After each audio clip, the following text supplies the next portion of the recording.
ఓం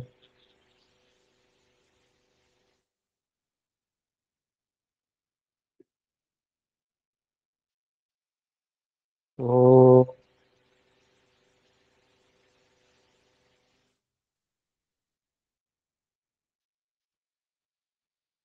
ఓం షణ్ణో మిత్రశ్చం వరుణః షణ్ణో భవత్పర్యమా షణ్ణ ఇంద్రో బృహస్పతిః షణ్ణో విష్ణురురుక్రమః నమో బ్రహ్మణే నమస్తే వాయు త్వమేవ ప్రత్యక్షం బ్రహ్మాసి త్వామేవ ప్రత్యక్షం బ్రహ్మ వదిష్యామి ఋతం వదిష్యామి సత్యం వదిష్యామి తన్మామవతు తద్వక్తారమవతు అవతు మాం అవతు వక్తారం. ఓం శాంతి శాంతి శాంతి. అందరికీ నమస్తే. మనము సాంఖ్య దర్శనము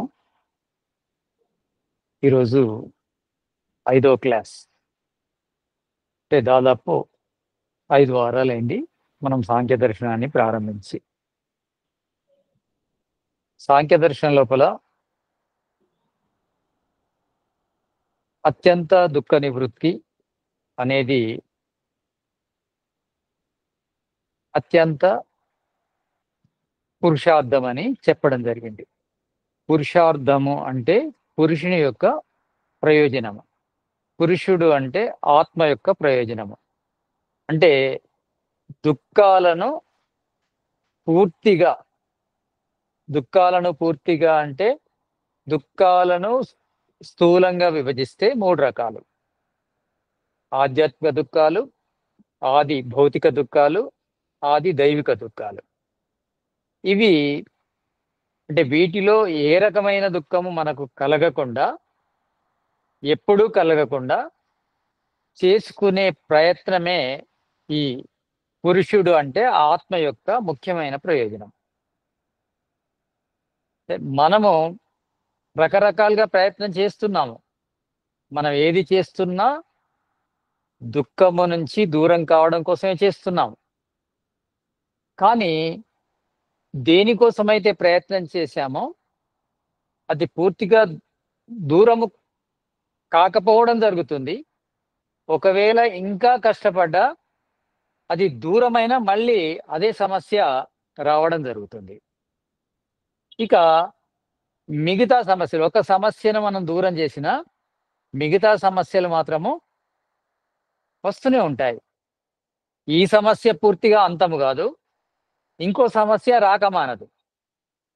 కనుక మనము అత్యంత దుఃఖ నివృత్తి పొందాలంటే ఏమి చేయాలి? దానికోసము సాంఖ్య దర్శనం లోపల చర్చ జరుగుతుంది. అంటే మనము మొత్తము దుఃఖాల నుంచి దూరం కావాలంటే దానికి కారణం ఏంటో తెలియాలి. అంటే ఈ దుఃఖము, ఈ త్రివిధ దుఃఖాలంటే ఆధ్యాత్మిక, ఆది భౌతిక, ఆది దైవిక దుఃఖాల నుంచి మనము సంపూర్ణంగా విముక్తి పొందాలంటే అసలు ఈ దుఃఖాలు ఎలా స్టార్ట్ అయినాయి, ఎలా ప్రారంభమయ్యాయి అనేది మనకు మొదలు తెలియాలి. ఆత్మ ఈ దుఃఖాలు అనుభవించడానికి కారణము, దాని కారణం ఏంటిది? బంధం. బంధము గనుక ఆ బంధాన్ని మనము, ఆ బంధము శాశ్వతమైందా లేకపోతే నిమిత్తమైందా? అంటే ఈ ఆత్మకు ఈ బంధం వల్ల దుఃఖాలు వస్తాయి. బంధం దేంతో బంధము? శరీరంతో బంధించడం వల్ల, అంటే ప్రకృతి బంధం వల్ల, ఆత్మ ప్రకృతి లోపల బంధించి ఉండడం వల్ల, అంటే ప్రకృతితో తయారైన ఈ శరీరంలో ఉండడం వల్ల మనకు ఈ త్రివిధ దుఃఖాలు వస్తున్నాయి. ఈ త్రివిధ దుఃఖాల నుంచి మనము పూర్తిగా దూరం కావాలంటే మరి ఈ బంధము ఎప్పుడు ప్రారంభమైంది? ఒకవేళ ఇది ఎప్పుడో ప్రారంభమైంది, ఆత్మకు ఈ బంధం అనేది స్వాభావికమైంది. అంటే ఎప్పుడు అనాది కాలం నుంచి ఉంది అనుకుంటే దానికి మనం ఏం చేయలేం. ఏదైతే అనాది కాలం నుంచి ఉంటుందో దానికి అంతం ఉండదిగ. అంటే స్వాభావికంగా ఉండేదాన్ని అంతం చేయలేం. అది నిమిత్తమైతే అంటే మధ్యలో వస్తే ఈ బంధము, ఆత్మకు ఈ బంధము మధ్యలో వచ్చింది గనక దాన్ని మనం దూరం చేయొచ్చు. కానీ ఈ బంధం రావడానికి కారణం ఏంటి? అంటే ఈ శరీరం లోపల ఆత్మ బంధించడానికి కారణం ఏంటి? అనే దాని మీద మనము చర్చిస్తున్నాం. అందులో కాలం అనుకున్నాము, కాలము కాదు అనుకున్నాము. దేశం అనుకున్నాము, దేశము కాదని నిరూపణ అయిపోయింది. శరీరం అనుకున్నాము, శరీరము కాదని నిరూపణ అయింది. అంటే దేహము యొక్క అవస్థలు అవి గూడా కారణం కాదని తేలింది. తర్వాత ప్రకృతి కారణం అనుకున్నాము, ప్రకృతి కారణం గాదు. మరి ఈ ఆత్మనే కారణం అంటే ఆత్మ కారణము గాదు. తర్వాత కర్మలు కారణం అంటే కర్మలు కారణం గాదు. ఇలా మనము అసలైన కారణాన్ని తెలుసుకునే ప్రయత్నంలో ఉన్నాం. అంటే అసలు ఈ శరీరం లోపల ఆత్మ బంధించడానికి ముఖ్యమైన, మూలమైన కారణం ఏంటో తెలుసుకునే ప్రయత్నంలో మనము ప్రయత్ ప్రయత్నం లోపల మనము ఈ చర్చలు జరుపుతున్నాము. అందులో ఈ చర్చలు జరిపే సమయం లోపల ఒకటి ఏకతత్వాన్ని నమ్మే ఒక సాంప్రదాయం ఉంది. దాని గురించొచ్చింది. అంటే ఒక ఈశ్వరుని మాత్రమే నమ్ముతారు వాళ్ళు. ఈశ్వరుని నమ్మే స్వభావం ఉన్నవాళ్ళు ఈ బంధము అనేది అవిద్యతో వచ్చింది. అవిద్య అంటే అభావాత్మకమైన అవిద్యతో వచ్చిందని చెబుతారు. కానీ ఆ అవిద్యాత్మకమైన అంటే అభావాత్మకమైన అవిద్య కూడా బంధానికి కారణం కాదు. అవిద్య 2 రకాలుగా ఉంటుంది. భావాత్మకము, అభావాత్మకము. ఈ ఏకతత్వాన్ని నమ్మేవాళ్ళు, ఒక బ్రహ్మతత్వాన్ని నమ్మేవాళ్ళు ఈ అవిద్యను అభావాత్మకమైన అవిద్యగా భావించి దాని ద్వారా బంధం ఏర్పడిందని ప్రయత్నం చేశారు. కానీ అది అభావాత్మకమైన అవిద్య ద్వారా ఈ ఆత్మకు శరీరంతో బంధం ఏర్పడలేదు అనేది తేలిపోయింది. ఆ తర్వాత క్షణికవాదులు కూడా అంటే ప్రపంచం ఎప్పుడూ మారుతుంది గనక, ఈ మారే ప్రపంచం లోపల ఏది కూడా ఒకటే క్షణం ఉంటుంది. అంటే ఆత్మ గాని, శరీరం గాని, బంధం గాని, మోక్షం గాని ఏది కూడా ఒకటే క్షణం ఉంటుంది. మరుక్షణము మాయమైపోతుంది. కనుక మేము దాన్ని నమ్మమని చెప్పడం జరిగింది వాళ్ళు. వాళ్ళను కూడా మనము వాళ్ళతోని కూడా శాస్త్రార్థం చేసి ఇంకా ముందుకొచ్చాం. ముందుకొచ్చినప్పుడు క్షణికవాదులు ఏమంటారంటే, ఈ ప్రపంచం లోపల అంటే మనం చూసే వస్తువు ఏదైనా మారకుండా లేదు. హ్మ్. మాయమైపోకుండా లేదు గనక క్షణికవాదమే కరెక్ట్ అనేది వాళ్ళు చెప్తారు. చెప్పినప్పుడు అంటే ఆత్మ గూడా క్షణికమే. ఉంటుంది. తర్వాత నశిస్తుంది. ఇప్పుడున్న ఆత్మ ఇప్పుడు మాట్లాడుతున్న ఆత్మ మరుక్షణం నశిస్తుంది. మళ్ళా కొత్త ఆత్మ వస్తుంది. అన్నప్పుడు సిద్ధాంతి ఏం చెప్తాడంటే, మనకు ప్రత్యభిజ్ఞ అనేది ఒకటుంది. ప్రత్యభిజ్ఞ అంటే స్మృతి. స్మృతి అంటే ఏందంటే, నేను ఆ పని చేశాను. పలానా రోజు ఆ పని చేశాను.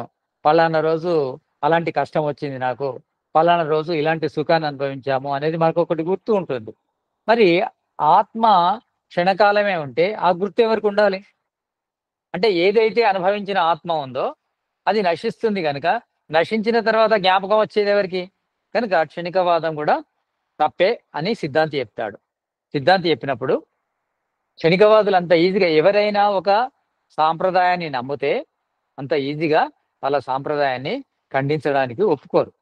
ఖండన చేయడానికి వాళ్ళు ఒప్పుకోరు. వాళ్ళేం జెప్తారంటే ఇది అంటే ప్రపంచం లోపల మనం ఏ వస్తువైనా చూస్తున్నాం అనుకోండి. ఒక వస్తువుని తీసుకున్నామంటే దాని లోపల క్షణ క్షణం మార్పొస్తుంటది. అది పాతబడిపోతుంది. తర్వాత నశిస్తుంది. వాహనాలు గాని, వస్తువులు గాని, ఆహార పదార్థాలు గాని, ఇంకా మనకు కనిపించే ఏ పదార్థాలైనా అలా జరుగుతున్నాయన్నప్పుడు మళ్ళీ సిద్ధాంతం ఏం చెప్తాడంటే ఒకటేమో ప్రత్యభిజ్ఞ. అంటే స్మృతి ఎవరికి కలుగుతుంది ఆత్మ నశిస్తే? అన్నీ నశిస్తుంటే ఏదైతే అనుభవించిన పదార్థం ఉందో అదే నశించినప్పుడు ఆ అనుభవం ఎవరికి గుర్తొస్తుంది? కనుక అది తప్పు అని ఇంకొక ఇంకొక ప్రమాణం చూపుతాడు సిద్ధాంతి. ఆ ప్రమాణం ఏంటంటే శృతి న్యాయ్ విరోధచ్చ. శృతికి, న్యాయానికి ఇది విరోధంగా ఉంది గనక. శృతి అంటే ఏంటంటే వేదము.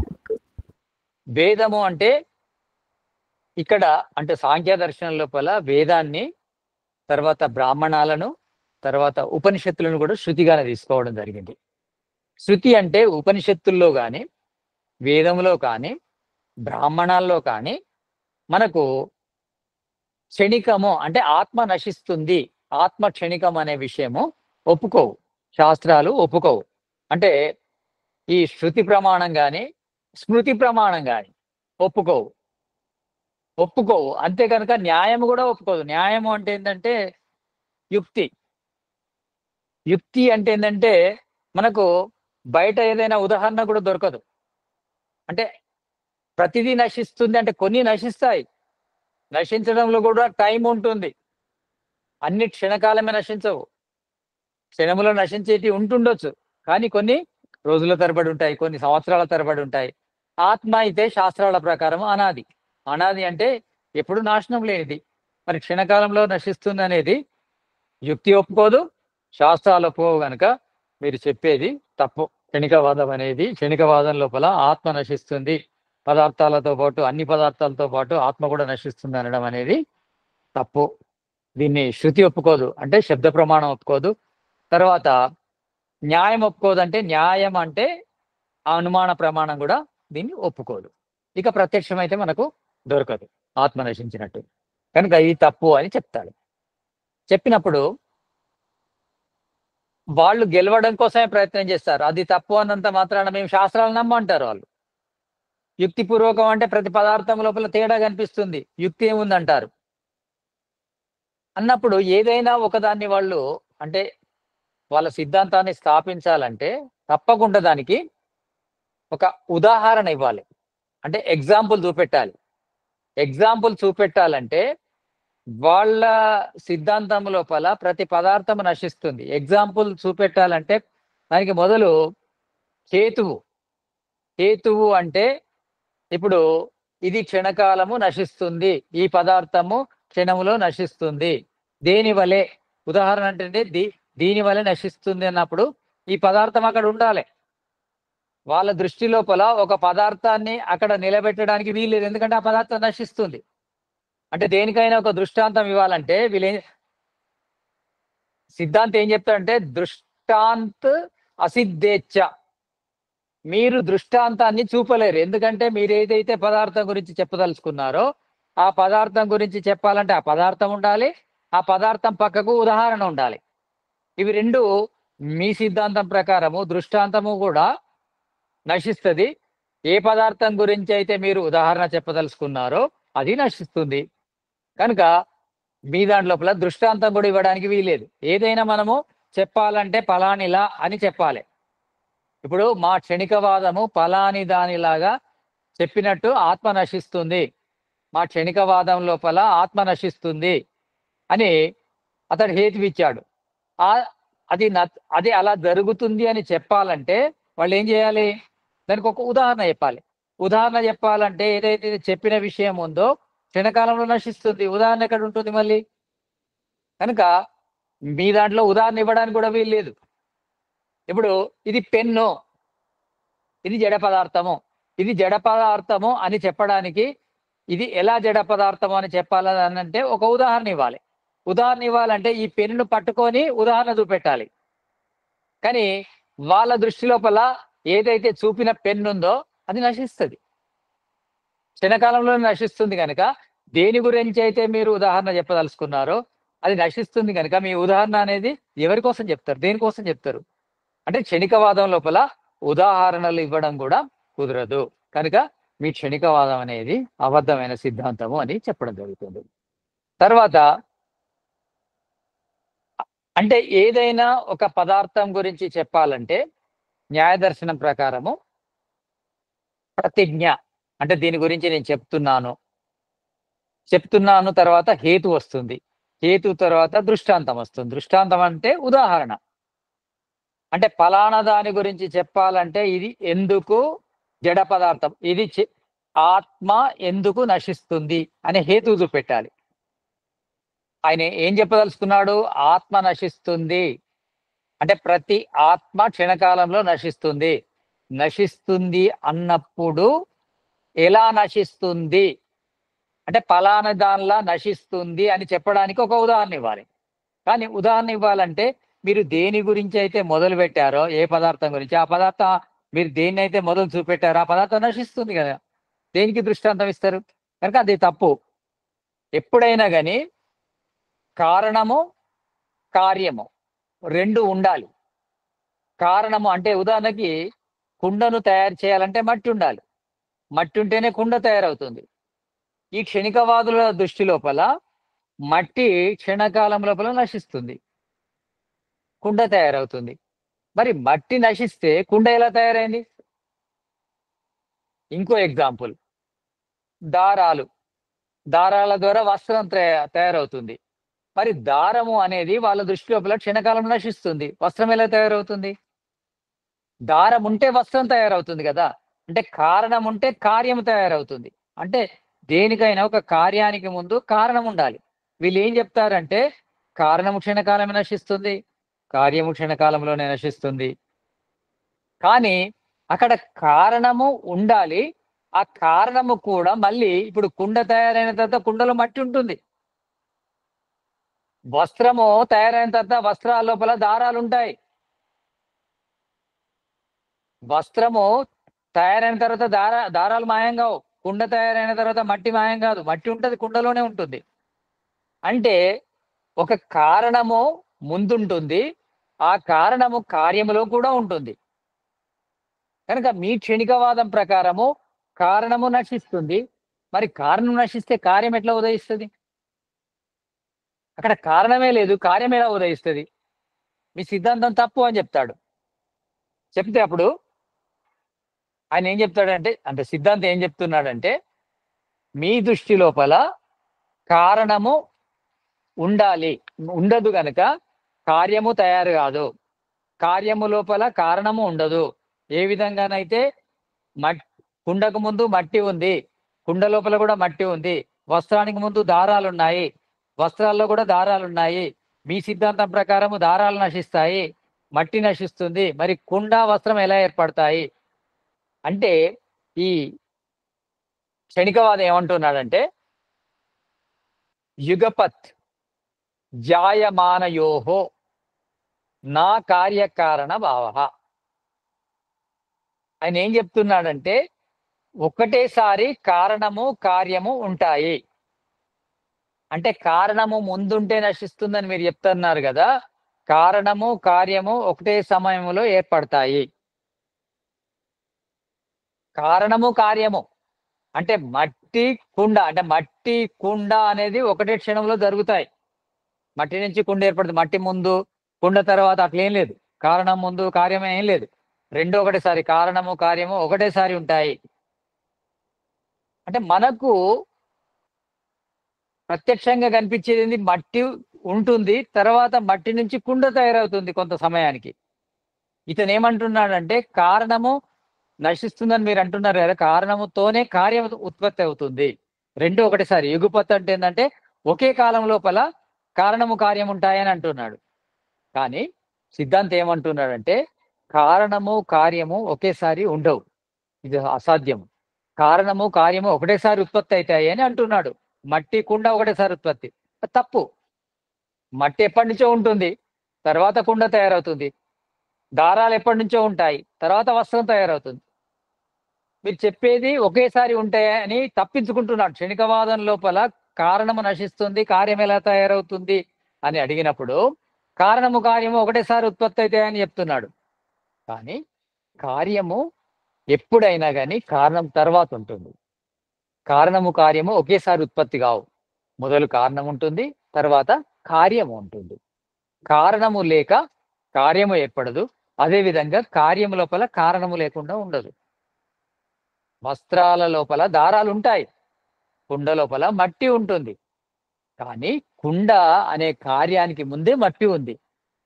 అదే విధంగా వస్త్రము అనే కార్యానికి ముందే దారాలున్నాయి. కనుక మీది కరెక్ట్ గాదు. మీ సిద్ధాంతం అనేది తప్పు. ఎందుకంటే సిద్ధాంతం ఏం చెప్తున్నాడంటే ఇంకో సూత్రం లోపల పూర్వ అపాయే. ఒకవేళ పూర్వం అంటే కార్యము నశిస్తే ఉత్తర అయోగాత్. కారణము మీ దృష్టి లోపల కారణము నశిస్తుంది, తర్వాత కార్యము ఉండదు. కారణము నశించడం ద్వారా కార్యము ఏర్పడదు.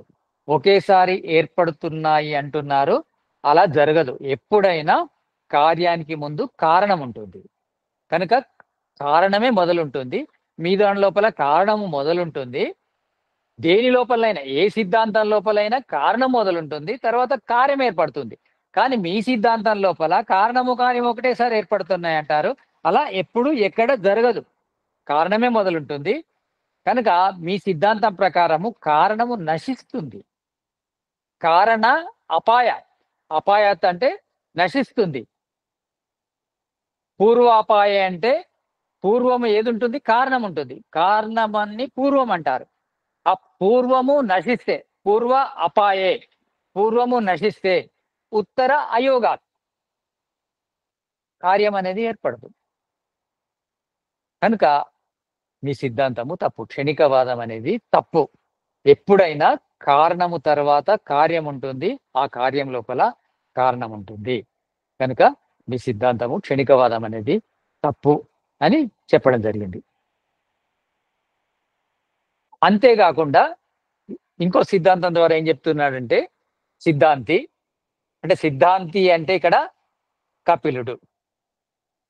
ఇక పూర్వపక్షి అంటే పూర్వపక్షి అంటే ఈయనే క్షణికవాది. అంటే ఎవరైతే సత్య సిద్ధాంతాన్ని వ్యతిరేకిస్తున్నారో వాళ్ళు పూర్వపక్షి.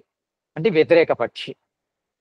వ్యతిరేక పక్షికి ఇంకొక సూత్రం ద్వారా ఏం చెప్తున్నాడంటే కపిలుడు, తత్ భావే తత్ అయోగాత్. ఒకవేళ మీరు కారణము ఉంది అన్నా, అంటే మీ దృష్టి లోపల తత్ అభావాత్, ఆ కారణము నశిస్తుంది గనక ఈ కార్యంలోకి రాదు. మీరు ఒక కారణాన్ని నమ్మినప్పటికీ ఆ కారణం కూడా క్షణిక కాలమే కదా.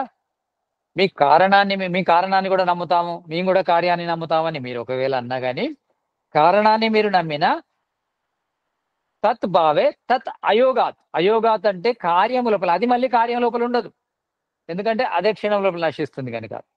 ఇప్పుడు మట్టి ఉంది అని మీరు నమ్మినప్పటికీ, మట్టి అనేది కారణమని నమ్మినప్పటికీ ఆ మట్టి నశిస్తుంది కనుక అది కుండలో ఉండదు. దారాలు కారణమని నమ్మినప్పటికీ ఆ దారాలు నశిస్తాయి కనుక అవి వస్తువులో ఉండవు. తత్ భావే తత్ అయోగాత్ ఉభయ వ్యభిచారాత్. మీ దృష్టి లోపల కారణము క్షణకాలమే, కార్యము క్షణకాలమే. ఒకవేళ కారణం ఉందన్నా కార్యం ఉండదు, కార్యం ఉందన్నా కారణము ఉండదు. రెండు తప్పే. అంటే మీరు ఒకవేళ కారణం ఉంది అని అన్నప్పటికీ అది కార్యము లోపల ఉండదు. ఒకవేళ అది కారణం ఉంది, కార్యం ఉంది అన్నా, కారణం ఉంటే కార్యం ఉండదు, కార్యం ఉంటే కారణం ఉండదు. కనుక క్షణికవాదం అనేది తప్పు అని సిద్ధాంతి చెప్పడం జరుగుతుంది. ఇక అప్పుడు ఈ క్షణికవాది ఏమంటున్నాడంటే, మీరేమంటున్నారు? కారణము అనేది ముందుంటది అంటున్నారు, కార్యము తర్వాత ఉంటుంది అని అంటున్నారు. ఓకే, మేము కారణాన్ని ముందున్నట్టు నమ్ముతున్నాము, కార్యాన్ని తర్వాత ఉంటదనేది కూడా నమ్ముతున్నాము. ఎలా నమ్ముతున్నామంటే, ఈ కార్యానికి ముందు కారణాలున్నాయి. అంటే అక్కడ ఏం చెప్తున్నాడంటే, మేము చెప్పే పదార్థము నశించినప్పటికీ ఇంకో పదార్థం ఉంది కదా దీనికంటే ముందు. అంటే కారణం అంటే మట్టి, ఇక్కడ కుండకు కారణము మట్టి. ఈయన ఏం చెప్తున్నాడంటే, ఒకవేళ మట్టి లేకపోవచ్చు, అక్కడ ఇంకా వేరే ఒక పదార్థం ఉంది కదా. అంటే ముందున్న పదార్థము కారణము, తర్వాత ఉన్న పదార్థం కార్యం అని నిరూపించదలుచుకున్నాడు క్షణికవాది. మేము మట్టి నశిస్తుంది అనుకుంటున్నాం, కానీ మట్టికి బదులు ఇంకా వేరే పదార్థాలు ఉన్నాయి కదా. అంటే కారణము ముందుండాలి కదా, కార్యము తర్వాత ఉండాలి. ఇక్కడ మట్టి ఉంది అని చెప్పట్లేకపోతున్నాడు. మట్టి లేదు, కానీ ముందు పదార్థాలు అయితున్నాయి కదా. అంటే ఈ కుండ ఏర్పడడానికి ముందు ఏదో ఒక పదార్థం కారణం, అంటే ముందున్న పదార్థం కారణం, తర్వాత ఏర్పడిన పదార్థానికి ముందున్న పదార్థం కారణం అని చెప్తున్నాడు. మట్టి కారణం అని చెప్పలేదు. పర్టికులర్ గా ఒక పదార్థం ఏర్పడాలంటే దానికి సంబంధించిన ఉపాదాన కారణం ఉండాలి. కుండ ఏర్పడాలంటే కుండకు సంబంధించిన ఉపాదాన కారణం ఏంటిది? మట్టి ఉండాలి. వస్త్రము ఏర్పడాలంటే వస్త్రానికి సంబంధించిన ఉపాదాన కారణం ఏంటిది? దారాలుండాలి. కానీ ఈయనేమంటున్నాడంటే కారణం ముందుంటుంది గనక, కారణం ఏదో ఒక ముందు ఉన్న పదార్థము దీనికి ఈ కార్యానికి కారణం అంటున్నాడు. అంటే ఆయన దృష్టి లోపల కారణం అంటే ముందుండే పదార్థం. కార్యము అంటే తర్వాత ఉండే పదార్థం. అంటే చూడండి ఎంత మూర్ఖమైన సిద్ధాంతం. అంటే ఈ సిద్ధాంతము అనేది ఊహించిన సిద్ధాంతం గాదు. ఒక కాలంలో ఉన్న సిద్ధాంతము. ఈ కాలంలో గూడా ఈ సిద్ధాంతం నడుస్తుంది. క్షణికవాదం అనేది ఇంకా గూడా నడుస్తుంది. అంటే కారణము, కార్యానికి సంబంధం లేదు. ముందున్న పదార్థం, వెనుకున్న పదార్థానికి కారణం. మట్టి లేకపోవచ్చు. అక్కడ బండ ఉన్నా, లేపోతే గడ్డి ఉన్నా, చెత్త ఉన్నా, చెదారం ఉన్నా, ఇంకా అక్కడ ఏదైనా ఇసుక ఉన్నా, అది ఈ కుండకు కారణమని చెప్పదలుచుకున్నాడు. కారణం అంటే ముందుండే పదార్థం. కార్యం అంటే తర్వాత ఉండే పదార్థం. అంటే ఎంత అజ్ఞానం చూడండి. అలాంటి సిద్ధాంతం ఇది. తర్వాత అలా అంటే చెప్పేసిండు. సిద్ధాంతికి ఈ పూర్వపక్షి ఏం చెప్పిండంటే పూర్వభావి. పూర్వభావి అంటే పూర్వమున్నది. కార్యానికి కారణం అని చెప్పినప్పుడు సిద్ధాంతి ఏం చెప్తున్నాడంటే పూర్వభావి మాత్రే లేదా పూర్వభావ మాత్రే నా నియమః. ముందున్నంత మాత్రాన అది కారణం కాదు. శ్రీనివాస్ గారు అడగండి. శ్రీనివాస్ గారు హ్యాండ్ రైజ్ చేశారు. ఆటోమేటిక్‌గా చేసారా? ఏమైనా అడగదలుచుకున్నారా? ఓకే. అయితే ముందున్న పదార్థము, వెనుకున్న పదార్థానికి కారణం అట్లుండదు గదా! దేనికైనా ఒక కార్యానికి దాని కారణమే కారణమవుతుంది. దాని ఉపాదాన కారణమే కారణమవుతుంది. కుండకు మట్టే కారణమవుతుంది. వస్త్రానికి దారాలే కారణమవుతున్నాయి. కుండకు బండ కారణం గాదు. వస్త్రానికి మట్టి కారణం గాదు. అదే విధంగా కుండకు దారాలు కారణం గాదు. వస్త్రానికి దారాలు కారణమవుతాయి. కుండకు మట్టి కారణమవుతుంది. కానీ ముందున్న పదార్థము కార్యానికి కారణమనడము తప్పు. పూర్వ పూర్వభావి మాత్రే నానేమః. అంటే పూర్వం ఉన్న ప్రతి పదార్థము కార్యానికి కారణం అంటే అది సిద్ధాంతము ఒప్పుకోదు. కనుక మీ క్షణికవాదం అనేది శుద్ధ తప్పు అని ఖండించడం జరిగింది. అంటే ఈ క్షణికవాదము, క్షణికవాదులు కూడా అంటే క్షణికవాదాన్ని ఎవరైతే అనుసరిస్తారో వాళ్ళు కూడా యోగ సాధన చేస్తారు. వాళ్ళు గూడా ముక్తి కోసం ప్రయత్నం చేస్తారు. వాళ్ళు గూడా పురుషార్థం చేస్తారు. మరి పురుషార్థం చేసేది వేరే. ఇప్పుడు ఒక కోరిక ఉందండి. కోరుకునేది ఇదే ఆత్మ. మనం ఒకదాన్ని కోరుకుంటున్నాము. మనకొక ఇల్లు గావాలని కోరుకుంటున్నాము. కోరుకున్నది మనమే. తర్వాత ఇల్లు కోసం ప్రయత్నించాము. ప్రయత్నించేది మనమే. ఆ ఇంటిలో ఉండేది గూడా మనమే. ఎవరైనా వాళ్ళు స్థిరంగా ఉంటా అంటేనే ఇల్లు కట్టుకుంటారు గానీ, వాళ్ళు ఉండము, మేము క్షణం లోపల చనిపోతామనుకున్నప్పుడు వాళ్ళెందుకు ప్రయత్నం చేస్తారండి? మనము ఇన్ని సంవత్సరాలు బ్రతుకుతాం. ఒక 100 సంవత్సరాలు బ్రతుకుతాం గనకనే మనం ప్రయత్నం చేస్తాం ఇల్లు కట్టుకోవడానికి కోసం గాని, క్షణం లోపల చనిపోతామంటే, క్షణం లోపల నశిస్తామంటే మనం ఎందుకు ప్రయత్నం చేస్తాం? ఎంత మూర్ఖత్వం చూడండి క్షణికవాదం. మనం ఉండము. ఒక క్షణంలోనే చనిపోతాం అన్నప్పుడు మనం ఎందుకు ప్రయత్నం చేస్తాం? ఇల్లెందుకు కట్టుకుంటాము? ఉద్యోగాలెందుకు జేస్తాము? వాహనాలెందుకు సంపాదించుకుంటాము? ఇవన్నీ చేయం గదా! కానీ వాళ్ళవన్నీ చేస్తూనే ఉంటారు. కానీ ఇదే సిద్ధాంతాన్ని నమ్ముతుంటారు. అది వాళ్ళ ప్రత్యేకత. తర్వాతొచ్చేది ఇంకొక ఇలాంటి సిద్ధాంతం మూర్ఖపు సిద్ధాంతం. క్షణికవాదం లాంటిదే ఇంకొక సిద్ధాంతము విజ్ఞానవాదం. విజ్ఞానవాదం అంటే ఏంటంటే వీళ్ళు మెటీరియల్‌ను నమ్మరు. వస్తువులను నమ్మరు. కేవలం విజ్ఞానమే ఉంది. నువ్వు అనడం ఒక విజ్ఞానమే, నేను అనుకోవడం ఒక విజ్ఞానమే, సూర్యుడు ఒక విజ్ఞానము, చంద్రుడు ఒక విజ్ఞానము, గాలి ఒక విజ్ఞానము, పదార్థాలేవి లేవు. ఇదంతా జ్ఞానమే, జ్ఞానమయం. విజ్ఞానమే. కేవలం విజ్ఞానమే. వస్తువులు లేవు. చెట్టు లేదు. చెట్టు అనే జ్ఞానం ఉంది. స్తంభం లేదు. స్తంభం అనే జ్ఞానం ఉంది. మట్టి లేదు. మట్టి అనే జ్ఞానం ఉంది. మనిషి లేడు. మనిషి అనే జ్ఞానం ఉంది. బంధం లేదు. బంధం అనే జ్ఞానం ఉంది. మోక్షం లేదు. మోక్షం అనే జ్ఞానం ఉంది. అనేది నమ్మేదే విజ్ఞానవాదం. విజ్ఞానవాదము ఏం చెప్తదంటే, కేవలం విజ్ఞానం ఉంది, వస్తువులు లేవు అని చెప్తది. అంటే నువ్వున్నావు, నువ్వు అనే ఒక వస్తువు లేదు. నువ్వు అనే ఒక జ్ఞానం ఉంది అంతే. నేను అనే ఒక వస్తువు లేదు. నేను అనే ఒక జ్ఞానం ఉంది. బంధము అనేది ఒక జ్ఞానము. నేను బంధించబడ్డాను. ఇక్కడ వస్తువు ఏం లేదు. బంధించబడింది ఏం లేదు. ఒక జ్ఞానము.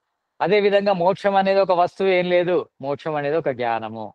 అన్నీ జ్ఞానమయమే. వస్తువు అనేది లేదు అని చెప్తారు ఈ విజ్ఞానవాదులు. ఈ విజ్ఞానవాదులకు సిద్ధాంతం ఏం చెప్తున్నాడంటే, నా విజ్ఞాన మాత్రం బాహ్య ప్రతీతేహే. నా విజ్ఞాన మాత్రం బాహ్య ప్రతీతేహే. కేవలం విజ్ఞానం మాత్రం లేదు. విజ్ఞానం ఉంది. మనకు చెట్టు జ్ఞానం ఉంది. మట్టి జ్ఞానం ఉంది.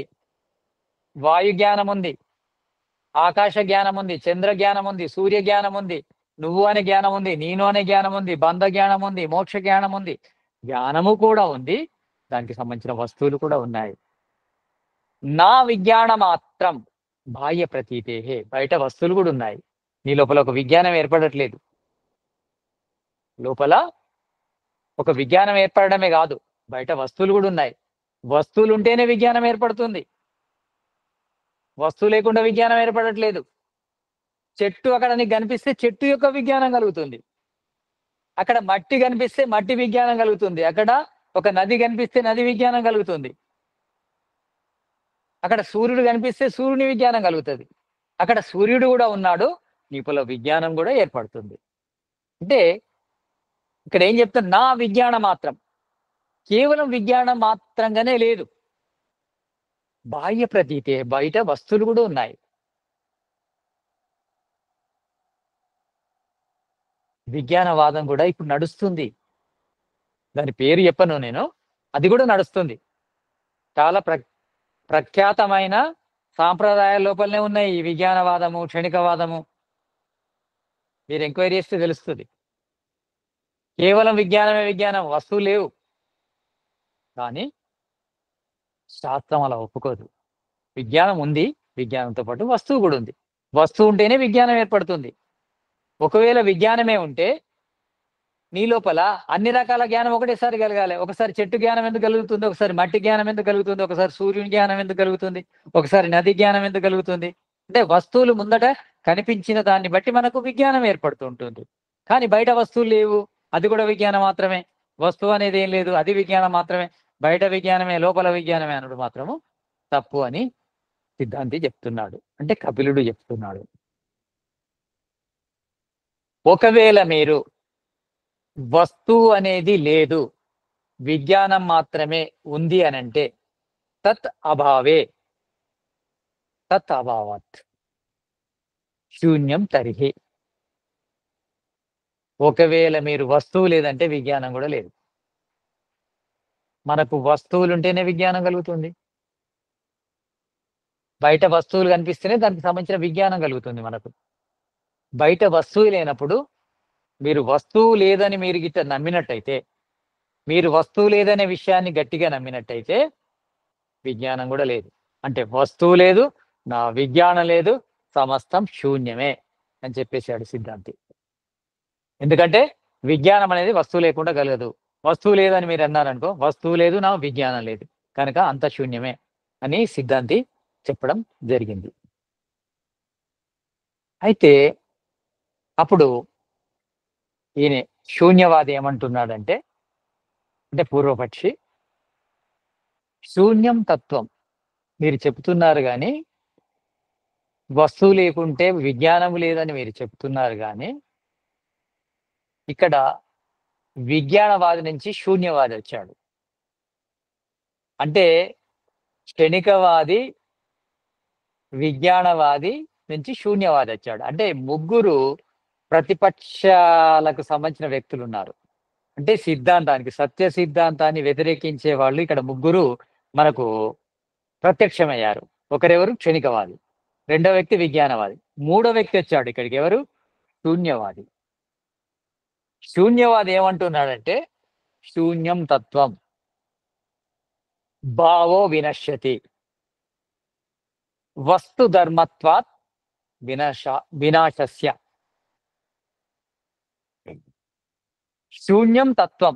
అసలు తత్వం అంటేనే, అసలు తత్వము అంటేనే శూన్యం. ప్రత్యేకమైన తత్వం ఏం లేదు. తత్వం అంటేనే శూన్యం. ప్రత్యేకమైన తత్వాలు ఏవి లేవు. శూన్యమే తత్వం. భావో వినశ్యతి. ఏ పదార్థము కూడా నశించకుండా లేదు ఈ ప్రపంచం లోపల. అంటే సత్తాత్మకమైన, భావో వినశ్యతి అంటే సత్తాత్మకమైన ప్రతి పదార్థము నశిస్తుంది. వస్తు ధర్మత్వాత్ వినాశస్య. ప్రతి పదార్థం యొక్క ధర్మం ఏముంది? నాశనం కావడమే ఉంది. అందుకే శూన్యవాదం అనేది సత్యము అని చెప్తున్నాడు. శూన్యం తత్వం భావో వినశ్యతి వస్తు ధర్మత్వాత్ వినాశస్య. పదార్థాలు ఏవి కూడా నశించకుండా లేవు. ప్రతి పదార్థము నశిస్తుంది. పదార్థం యొక్క ధర్మమే నశించడము. తత్వం అంటేనే శూన్యం అని చెప్పేసిండు. అంటే శూన్యవాదమే నిజమైన వాదము అని చెప్తున్నాడు శూన్యవాది. చూడండి, ఇక్కడ ఇతనే సర్వం శూన్యం అని చెప్పాడు. అతడు ఏం చెప్పాడు? మళ్ళీ భావో వినశ్యతి అన్నాడు. పదార్థం నశిస్తుంది అన్నాడు. శూన్యమైనప్పుడు పదార్థం అయితే ముందున్నట్టే కదా. అంటే మొదలుంది, తర్వాత నశించింది. కానీ ఏమన్నాడు? శూన్యం తత్వం. తత్వమే శూన్యం అన్నాడు. మరి మొదలు పదార్థం ఉంది అంటే పదార్థాల యొక్క లక్షణము నశించడం గనక శూన్యమే సత్యం అంటున్నాడు. అదేలా సాధ్యం అవుతుంది? మొదలైతే పదార్థం ఉంది కదా. ఉన్న పదార్థం నశించింది. నశించడం వల్ల అంతా శూన్యమే అంటున్నాడు.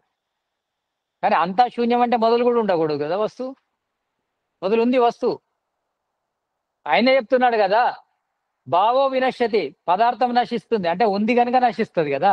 లేని ఎలా నశిస్తుంది? శూన్యం ఎలా నశిస్తుంది? భావో వినశ్యతి. ఇక్కడ దొరికిపోయాడు. భావం నశిస్తుంది అన్నాడు అంటే పదార్థం నశిస్తుంది అన్నాడు అంటే పదార్థాన్ని నమ్మిండు. తర్వాత ఏమన్నాడు? వస్తు ధర్మత్వాత్ వినాశస్య.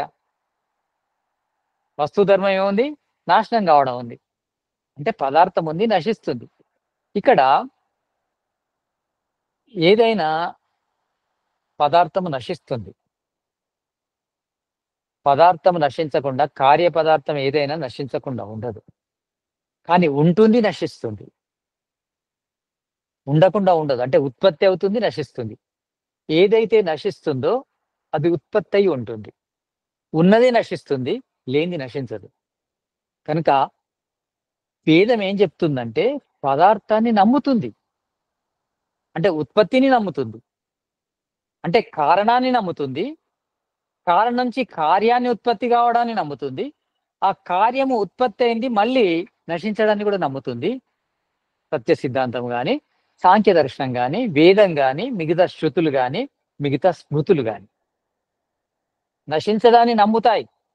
క్షణికవాదం అంటే పదార్థం మారుతుందనేది కూడా నమ్ముతుంది. కానీ ప్రతి పదార్థము క్షణము నశిస్తుంది అనేది నమ్మదు. అదేవిధంగా విజ్ఞానాన్ని నమ్ముతుంది, కానీ వస్తువు లేదనేదాన్ని నమ్మదు. పదార్థం నశిస్తుంది అనేది నమ్ముతుంది, కానీ శూన్యవాదాన్ని నమ్మదు. పదార్థం నశిస్తుంది, ఉత్పత్తి అవుతుంది, నశిస్తుంది. నాశ కారణ లయ. నాశనం అంటే ఏంది? మళ్ళా కారణ స్థితిలోకి వెళ్ళిపోవడం.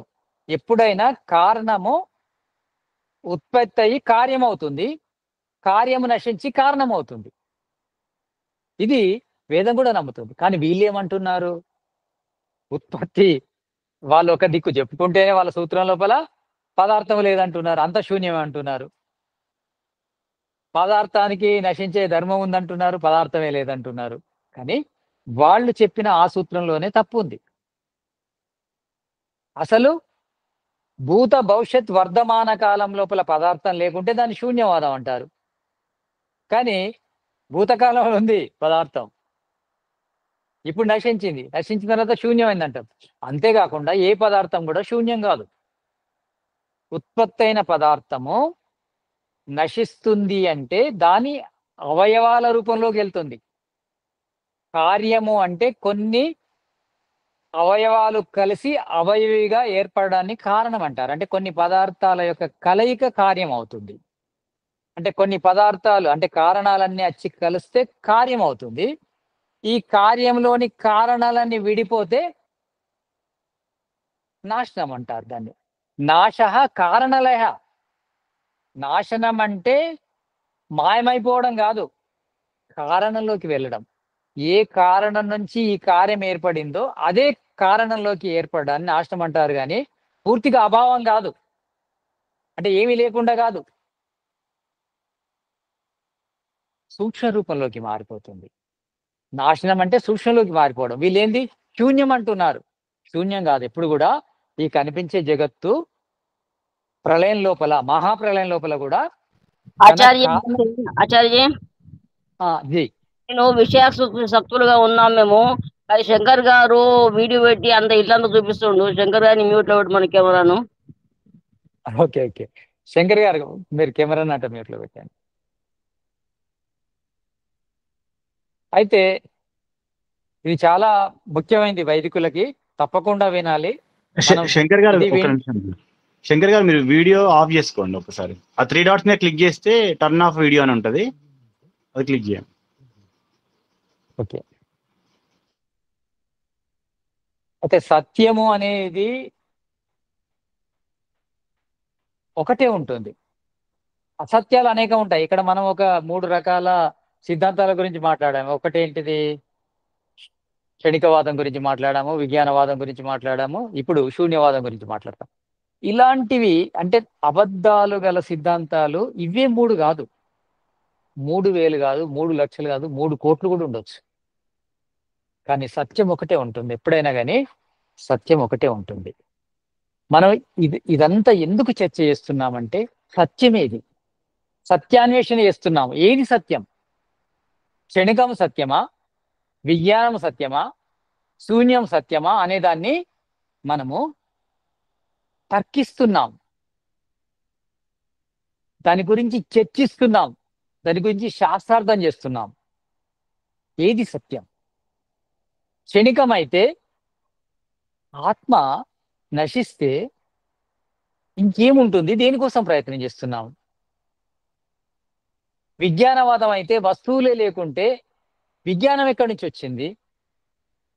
శూన్యవాదం అంటే ఆది లోపల వస్తువు లేనప్పుడు శూన్యమైంది ఏంటిది? ఇంత తప్పున్నాయి. ఈ తప్పుడు సిద్ధాంతము మనకు ఇప్పుడు మాట్లాడుకుంటే తప్పు అనిపిస్తుంది కావచ్చు. కానీ ఎంతో మంది కాదు, కోట్ల మంది దీన్ని అనుసరించే వాళ్ళు ఉన్నారు ఈ రోజు కూడా. అప్పుడు సిద్ధాంతం ఏమంటున్నాడంటే, బాబు నువ్వు చెప్పేది తప్పు. శూన్యవాదం అనేది అపవాద మాత్రం, అబుద్ధానాం, తెలివి లేని వారి మాట వ్యర్థమైనది. నువ్వు తెలివి లేకుండా మాట్లాడుతున్నావు. పదార్థం ఉందన్నావు, నశిస్తుందంటున్నావు, అంత శూన్యమే అంటున్నావు. నీ మాట మీద నీకే సరి అయిన అభిప్రాయము, అవగాహన లేదు. అంటే ఒక పిచ్చివాడి ప్రలాపంలా ఉంది, ఒక తెలివి లేని వాడి ప్రలాపంలా ఉంది నీది. వస్తువు ఉందన్నావు, నశించిందన్నావు, అంత శూన్యమే అంటున్నావు. శూన్యమే తత్వం అంటున్నావు. తప్పు. నరేష్ గారు అడగండి. హ్యాండ్ రైజ్ చేశారు. ఓకే, గురూజీ, అడగండి. ఈ 3 నాస్తిక మతాల, ఎందుకంటే ఇక్కడ ఎక్కడ భగవంతుడి ప్రస్తావన లేదు. ప్లస్ ఇక్కడ మీరు విజ్ఞానవాదాన్ని నవీన వేదాంతంతో కూడా పోల్చండి. ఎందుకంటే 2 సారూప్యత కనిపిస్తుంది నాకు. అదే ఈ సిద్ధాంతాలు మూల సిద్ధాంతాలు అండి. ఎప్పుడైనా కానీ ఈ గ్రంథం రాసినప్పుడు ఈ సిద్ధాంతం అనేది పుట్టింది. ఈ సిద్ధాంతాన్ని అవలంబించిన వాళ్ళు ఒకే రకమైన వ్యక్తులు కాదు, బౌద్ధులు కూడా ఉన్నారు ఇందులోపల, ఈ సిద్ధాంతాన్ని వాడేవాళ్ళు. కనుక అందుకే ఒక మతం పేరు చెప్పడం కాదు, ఎన్నో రకాల సాంప్రదాయం వాళ్ళు ఈ క్షణికవాదాన్ని కానీ, విజ్ఞానవాదాన్ని కానీ, శూన్యవాదాన్ని కానీ నమ్మే వాళ్ళు ఉన్నారు. దానికి సంబంధించిన శాఖలు చాలా ఉన్నాయి. మనము సత్యార్థ ప్రకాశం దశమ సముల్లాసం తీసుకుంటే కూడా కొన్ని అర్థం అవుతాయి. అందులో చాలా మహర్షి దయానందుడు చర్చించడం జరిగింది ఈ విషయాల గురించి.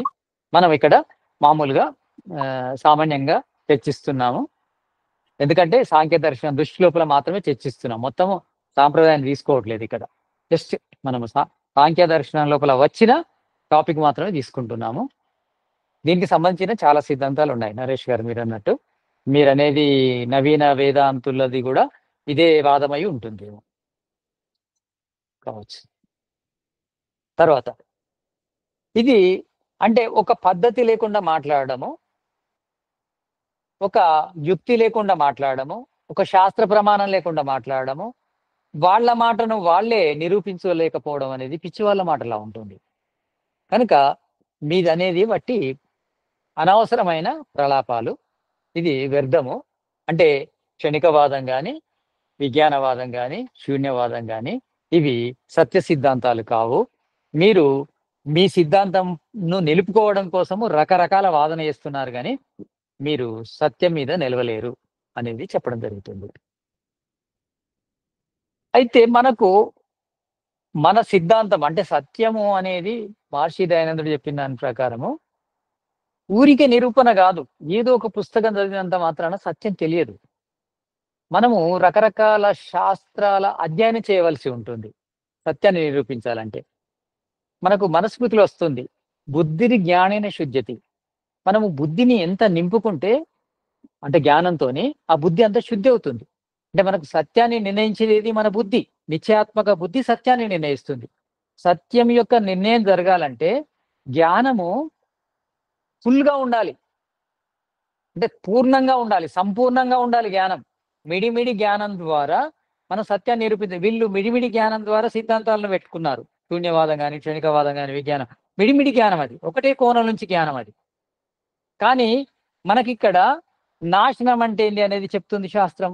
నాశ కారణలయ అంటే కారణం లోపల లయం కావడాన్ని నాశనం అంటారు. కారణం లోపల లయం అంటే ఏంటంటే ఏదైతే అవయవాల నుంచి అవయవం ఏర్పడిందో మళ్ళీ అది అవయవాలుగా ఏర్పడకపోవడాన్ని, అంటే అలా విడిపోవడాన్ని నాశనం అని చెప్పడం జరిగింది. మనకు ప్రతి దాని గురించి ఒక నిర్వచనం ఉంది, ఒక వివరణ ఉంది. వాళ్ళకి అలా లేదు.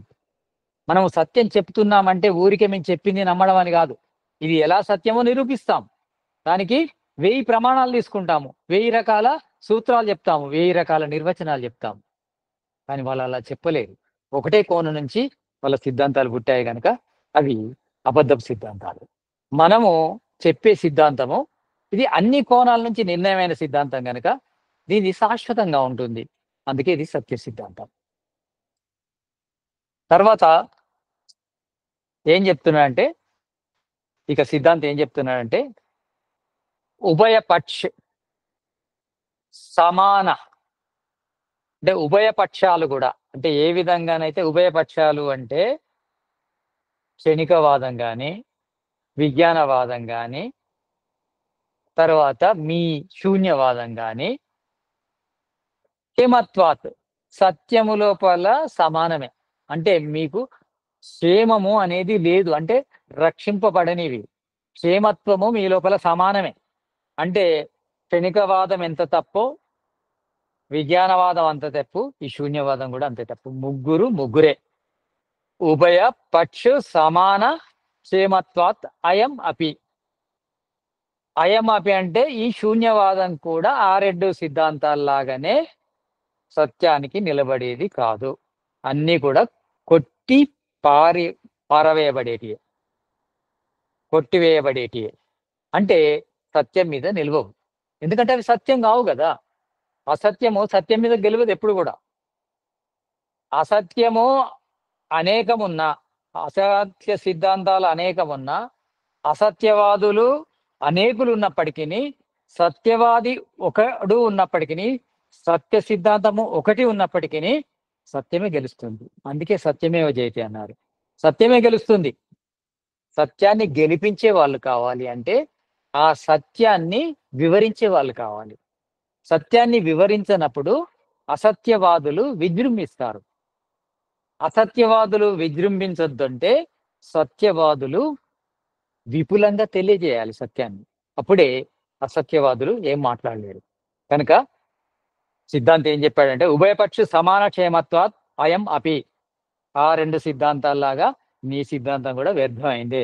అన్ని కూడా అబద్ధ సిద్ధాంతాలే, ఇవేవి పనికిరావు. అంటే ఇక్కడ ఎందుకు వచ్చింది టాపిక్? అత్యంత దుఃఖ నివృత్తి, అత్యంత త్రివిధ దుఃఖ నివృత్తి అత్యంత పురుషార్థ అనే సూత్రం కోసం వచ్చింది ఇదంతా. అంటే మనము ప్రతి మానవుడు అత్యంత దుఃఖ నివృత్తిని సాధించాలి. అంతకంటే గొప్ప పురుషార్థము ఏమీ లేదు. మానవుడి యొక్క ప్రయోజనము అంతకంటే ఏమీ లేదు. అది సాధించలేదనుకోండి, మహతో వినష్టతి, అంతకంటే నష్టం ఏం లేదు. కనుక అది సాధించాలంటే మీ క్షణికవాదం కానీ, మీ శూన్యవాదం కానీ, మీ ఏక బ్రహ్మత్వాన్ని నమ్మే సిద్ధాంతం కానీ, విజ్ఞానవాదం కానీ, శూన్యవాదం కానీ పనికి రావు. పట్టుకుంటే సత్యవాదాన్ని పట్టుకోవాలి. ఆ సత్యవాదం ఏంటో నేను చెబుతాను అని సిద్ధాంతి ముందుకెళ్తున్నాడు. అంటే మనం ఇంతవరకు అంటే వీళ్ళు ఇవన్నీ చెప్తున్నారు కదా, చెప్తే వాళ్ళు ఇంకేమంటారంటే మా సిద్ధాంతం ద్వారా మేము ముక్తిని కూడా పొందుతాము, మాలో కూడా ముక్తి పొందిన వాళ్ళు ఉన్నారు, మోక్షం పొందిన వాళ్ళు ఉన్నారని కూడా అబద్ధాలు చెప్తారు. మా దాని లోపల సన్యాసులు ఉన్నారు, మా దాని లోపల కూడా ఆశ్రమాలు ఉన్నాయి, మా దాని లోపల కూడా సాధన ఉంది, మా సిద్ధాంతం లోపల కూడా తపస్సు ఉంది, వైరాగ్యం ఉంది అని చెప్తారు. కానీ మీ సిద్ధాంతం యొక్క బలం ఎలాంటిదంటే మిమ్మల్ని పురుషార్థం చేయనియదు, అత్యంత పురుషార్థం వైపు తీసుకెళ్ళదు. కనుక మీరు అత్యంత దుఃఖ నివృత్తి అయిన మోక్షాన్ని సాధించలేరు. ఎందుకంటే ఇంకో సూత్రం చెప్తున్నాడు సిద్ధాంతి, అపురుషార్థత్వం ఉభయత. అంటే మీ సిద్ధాంతాల లోపల మూడు సిద్ధాంతాల లోపల, ఇప్పుడు మూడు సిద్ధాంతాల గురించి మాట్లాడుకున్నాము.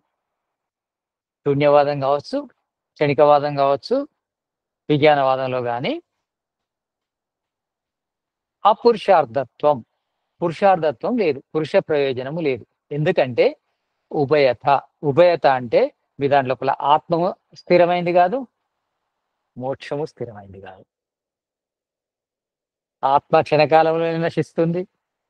మీ మీ మూడు సిద్ధాంతాల ప్రకారం కూడా క్షణికవాదంలో అంతే, విజ్ఞానవాదం లోపల అయితే ఆత్మే లేదు, విజ్ఞానమే విజ్ఞానము, ఇక శూన్యవాదంలో అంత శూన్యమే కదా. కనుక ఉభయత అంటే ఆత్మ లేదు, మీ దాని లోపల మోక్షము లేదు, ఇంకా పురుషార్థమే ఉంది. దీనికోసం సాధన చేస్తారు. ఆత్మ నశించేదే, మోక్షం క్షణిక కాలమే, ఆత్మ క్షణిక కాలమైనప్పుడు మీరు చేసే పురుషార్థమే ఉంది. కనుక తప్పు అని చివరి సిద్ధాంతం చెప్పడం జరుగుతుంది. అంటే చివరి ఈ సూత్రం ద్వారా ఈ మూడు సిద్ధాంతాలను ఖండించడం జరిగింది. మనం ఇక్కడ సాంఖ్య దర్శనంలో ఉన్న సూత్రాల ప్రకారం మాత్రమే చర్చించడం జరిగింది. దీన్ని ఇంకా విపులంగా కూడా మనం చర్చించవచ్చు, శాస్త్రార్థం చేయొచ్చు.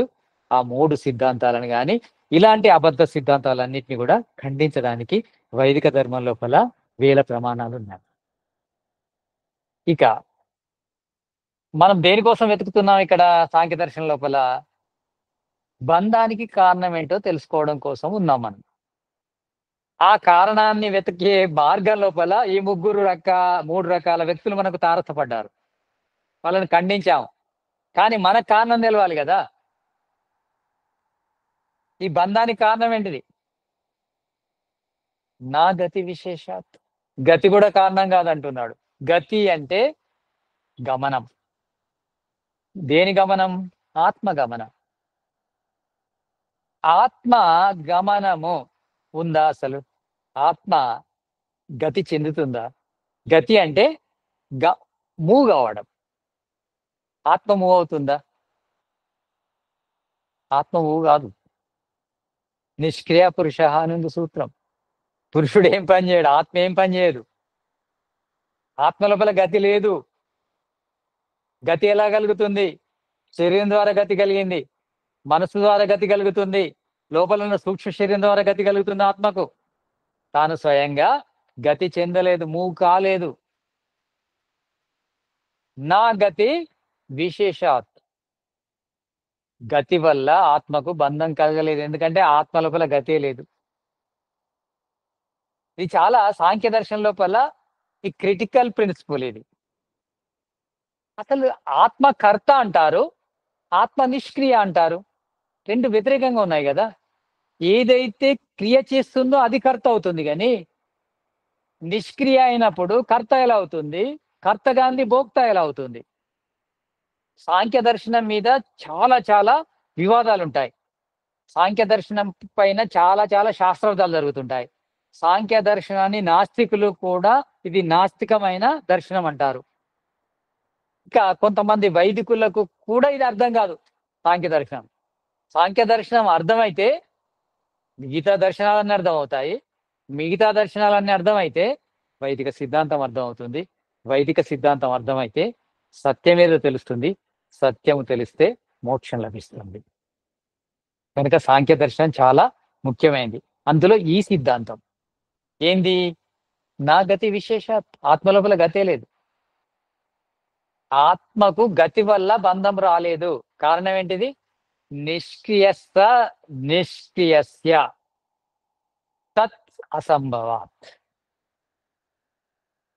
గతి వల్ల ఆత్మకు బంధం కలగలేదు. ఎందుకంటే నిష్క్రియస్య, ఆత్మ నిష్క్రియము, ఏమి కర్మ చేయదు. తత్ అసంభవాత్, గతి ఎలా సంభవం అవుతుంది? తత్ అంటే గతి, అసంభవాత్ దాని లోపల క్రియనే లేదు. ఆత్మ లోపల క్రియ లేనప్పుడు గతి ఎలా సంభవిస్తుంది? గతి సంభవించినప్పుడు ఆ గతి బంధానికి కారణం ఎలా అవుతుంది? నా గతి విశేషాత్, గతి వల్ల బంధం ఏర్పడలేదు. ఎందుకంటే నిష్క్రియస్య తత్ అసంభవాత్, ఆత్మ నిష్క్రియము గనక దాని లోపల గతి అనేది సంభవం కాదు, అసంభవమే. కనుక గతి వల్ల ఆత్మకు బంధం కలగలేదు. గతి అంటే ఏంటి మరి? గతి లేనిది ఆత్మ ఒక శరీరంలోకి ఎలా వెళ్తుంది? శ్రవణ్ గారు అడుగుతున్నారు ఏమైనా డౌటా? ఇదే ప్రశ్న జీ. అంటే ఒక శరీరం నుంచి ఒక శరీరం ఎలా పోతుంది అడగబోతున్నా, మీరు చెప్తున్నారు. ఓకే. ఒక శరీరం నుంచి ఒక శరీరంలోకి ఎలా వెళ్తుంది? గతే లేనప్పుడు. ఇప్పుడు ఈ శరీరము మరణించిన తర్వాత ఇంకో శరీరంలోకి వెళ్తుంది. ఎలా వెళ్తుంది? అతివాహి శరీరం వల్ల వెళ్తుంది. అతివాహి శరీరం అంటే సూక్ష్మ శరీరం. సూక్ష్మ శరీరం లోపల మహాతత్వం అంటే బుద్ధితత్వము, అహంకారము, మనస్సు, పంచ జ్ఞానేంద్రియాలు, పంచ కర్మేంద్రియాలు, తర్వాత పంచ తన్మాత్రలు ఉంటాయి. వీటన్నిటినీ కలుపుకొని అతివాహి శరీరం అంటారు. ఇందులో గుండా ఆత్మ ప్రయాణిస్తుంది. కానీ స్వయంగా ఆత్మ సూక్ష్మ శరీరం లేక ఇంకో శరీరం పోదు. ఓకే. ఈ జన్మ మరణ పరంపర లోపల ఆత్మకు సూక్ష్మ శరీరము సహకరిస్తుంది. ఓకే. కానీ ముక్తి పొందిన తర్వాత సూక్ష్మ శరీరాన్ని వదిలేస్తుంది ఆత్మ. సూక్ష్మ శరీరాన్ని వదిలివేయడమే ముక్తి. మరి సూక్ష్మ శరీరాన్ని వదిలేస్తే ఆత్మ బ్రహ్మ లోపల అవ్యాహగతి లోపల సంచరిస్తుంది అని అన్నారు. అంటే అసలు ఒక అద్దు, అదుపు, అడ్డు అనేది లేకుండా ఆ అనంతమైన బ్రహ్మ లోపల సంచరిస్తుంది. ఎలా? మరి అక్కడెలా? ఇక్కడైతే సూక్ష్మ శరీరం అని సమాధానం చెప్పాం. మరి అక్కడ ఎలా సంచరిస్తుంది? అక్కడ ఎలా గతి జరుగుతుంది? ఆత్మ లోపల గతి ఎలా జరుగుతుంది అంటే అక్కడ బ్రహ్మ వల్ల, ఇక్కడ సూక్ష్మ శరీరం. కానీ ఆత్మ స్వయంగా తాను గతి చెందదు. నా గతి విశేషాత్, అతను దాని లోపల గతే లేదు కనుక గతి బంధానికి కారణం కాదు. ఎందుకంటే అది నిష్క్రియస్య, ఆత్మ నిష్క్రియం గనుక తత్ అసంభవాత్. మరి ఇక్కడ ఇంకొక డౌట్. ఆత్మ ఓకే గతి, శ్రవణ్ గారు అడగండి. జీ, ఇప్పుడు గతి కాదు అంటే, ఇప్పుడు గతి అంటే ఒక ప్రదేశం నుంచి ఇంకో ప్రదేశానికి మూవ్ అవడాన్ని గతి అంటాం కదా. ఇక్కడ మరణించిన తర్వాత మీరు అన్నట్టు సూక్ష్మ శరీరాన్ని అతివాహ శరీరం అంటే, అతివాహ శరీరం ద్వారా ఆత్మ అనేది ఒక శరీరం నుంచి ఇంకో శరీరంకి వెళ్ళినప్పుడు, జన్మ తీసుకున్నప్పుడు అది మూవ్ అవుతుంది కదా. అంటే అది దానంతట అది పోకపోయినా అతివాహ శరీరం అనేది దాంతో మూవ్ అయినప్పుడు గతించినట్టే అంటారు కదా దాన్ని.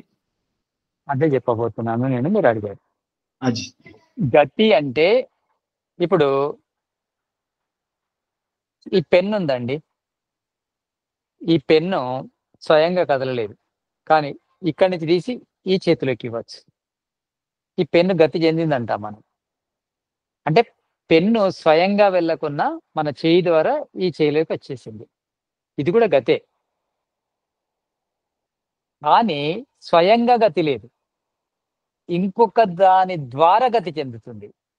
ఆత్మ కూడా స్వయంగా గతి లేనిది, స్వయంగా తాను గతి చెందదు, కానీ సూక్ష్మ శరీరం ద్వారా గతి చెందుతుంది. ఎప్పుడు? బంధం లోపల ఉన్నప్పుడు. తర్వాత మోక్షం లోపల ఈశ్వరుని ద్వారా గతి చెందుతుంది, కానీ స్వయంగా గతి చెందదు అని దీని అర్థం. అయితే ఇక్కడ ఇంకో దాని ద్వారా గతి చెందడం కూడా గతి కిందికే వస్తుంది, కానీ స్వయం గతి లేదని అర్థం. ఇక్కడ ఆత్మకు స్వయం గతి లేదు, ఇంకో ద్వారా గతి చెందుతుంది. గతి చెందితేనే ఇంకో జన్మలోకి వెళ్తుంది. అంతేకాదు, శరీరం ఉన్నప్పుడు మనం ఎక్కడికెక్కడికి ప్రయాణం చేస్తున్నాము. శరీరం ప్రయాణం చేస్తే ఆత్మ కూడా ప్రయాణం చేస్తుంది.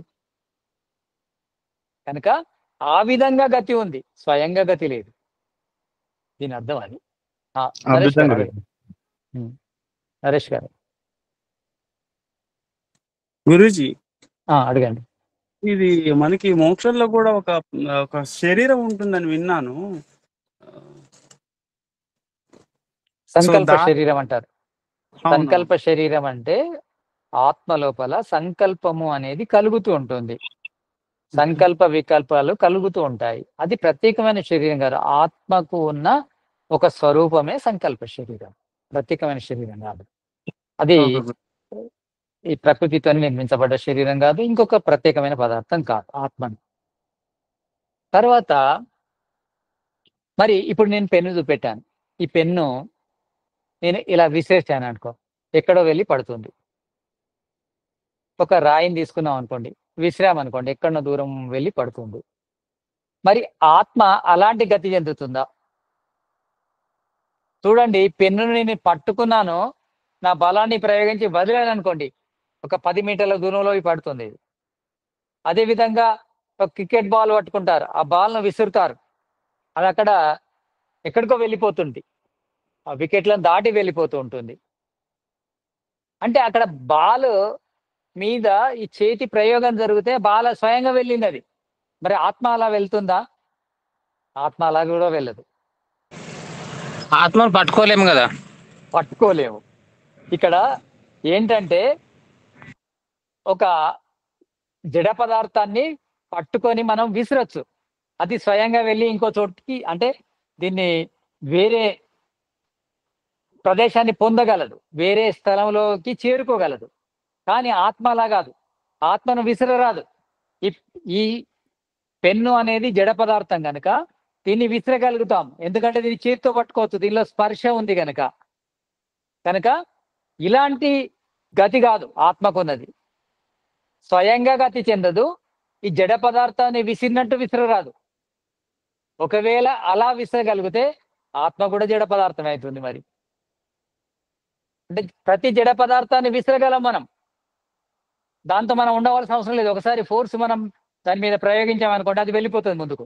కానీ ఆత్మ అలా కాదు, ఆత్మను విసరలేము, ఆత్మకు వెంటనే ఉండాలి, ఎందుకంటే అది జడ పదార్థం కాదు, చేతన పదార్థం.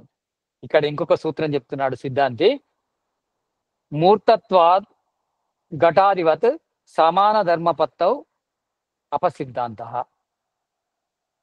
మూర్తత్వాద్, ఆత్మ లోపల మూర్తిమత్వము లేదు,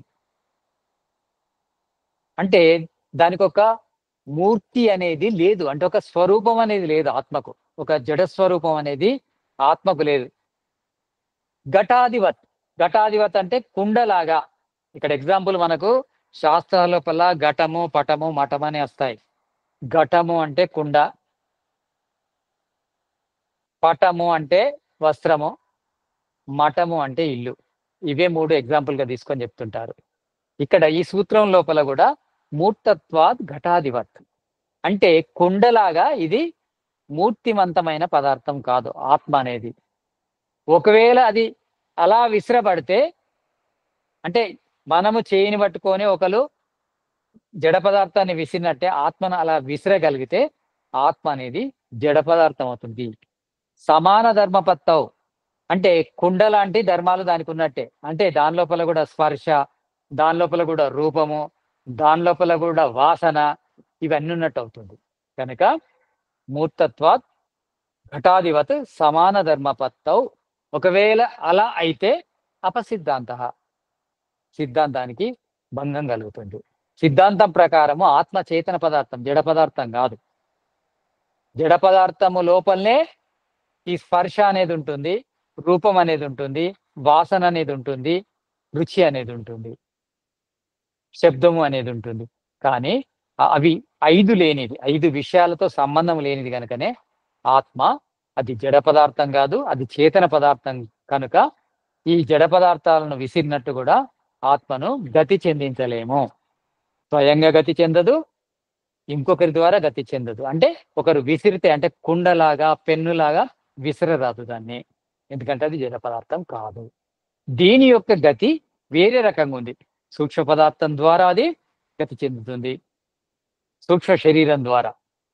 తర్వాత ఈశ్వరుని ద్వారా మాత్రమే గతి చెందుతుంది. గతి చెందడం అంటే సూక్ష్మ శరీరం ఒకసారి ఇలా ఆత్మను పట్టి ఇలా తోయడం కాదు, ఆత్మ వెంటనే ఉంటుంది సూక్ష్మ శరీరం. అదే విధంగా బ్రహ్మ కూడా ఆత్మను తీసుకెళ్లి ఇలా విసరడు, బ్రహ్మ అంతటా ఉంటాడు, ఆ బ్రహ్మ లోపలనే విస్తరిస్తూ ఉంటుంది ఆత్మ. అంటే ఆత్మను ఒకసారి పట్టుకొని విసరరాదు, ఎందుకంటే అది జడ పదార్థం కాదు కనుక. ఆత్మ లోపల క్రియ లేదు కనుక అది స్వయంగా గతి చెందదు. కానీ సూక్ష్మ శరీరం ద్వారా, ఈశ్వరుని ద్వారా మాత్రమే అది గతి చెందుతూ ఉంటుంది అనేది ఈ సూత్రాల యొక్క అభిప్రాయం. ఇక్కడ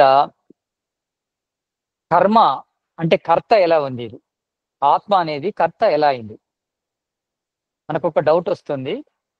కర్మ చేయనిదే కర్త కాదు, కర్త కానిదే భోక్త కాదు.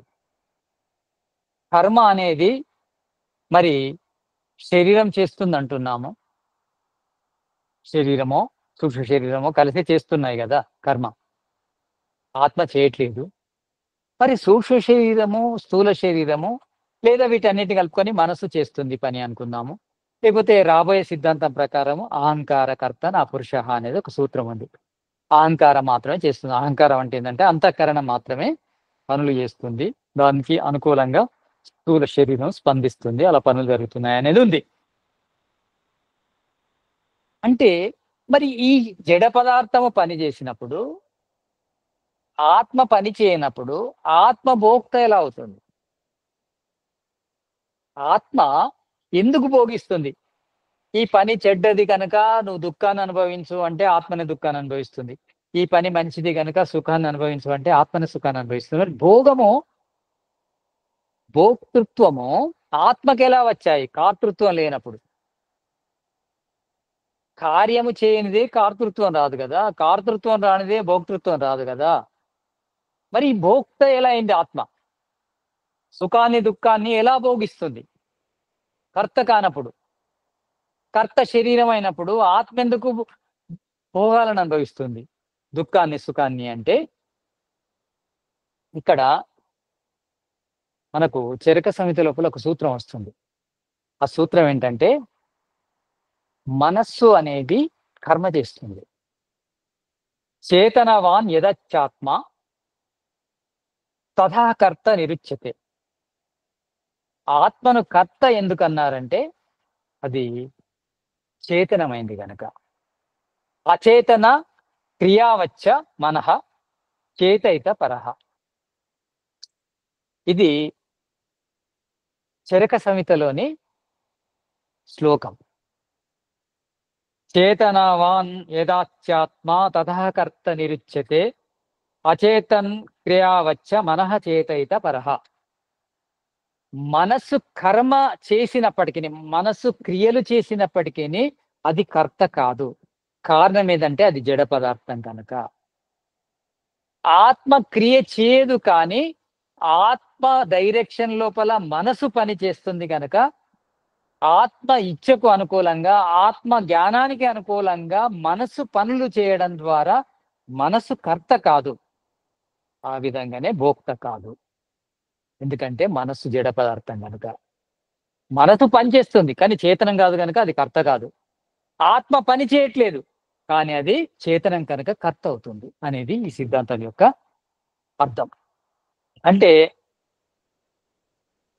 మనకు మనస్సు ఉంది.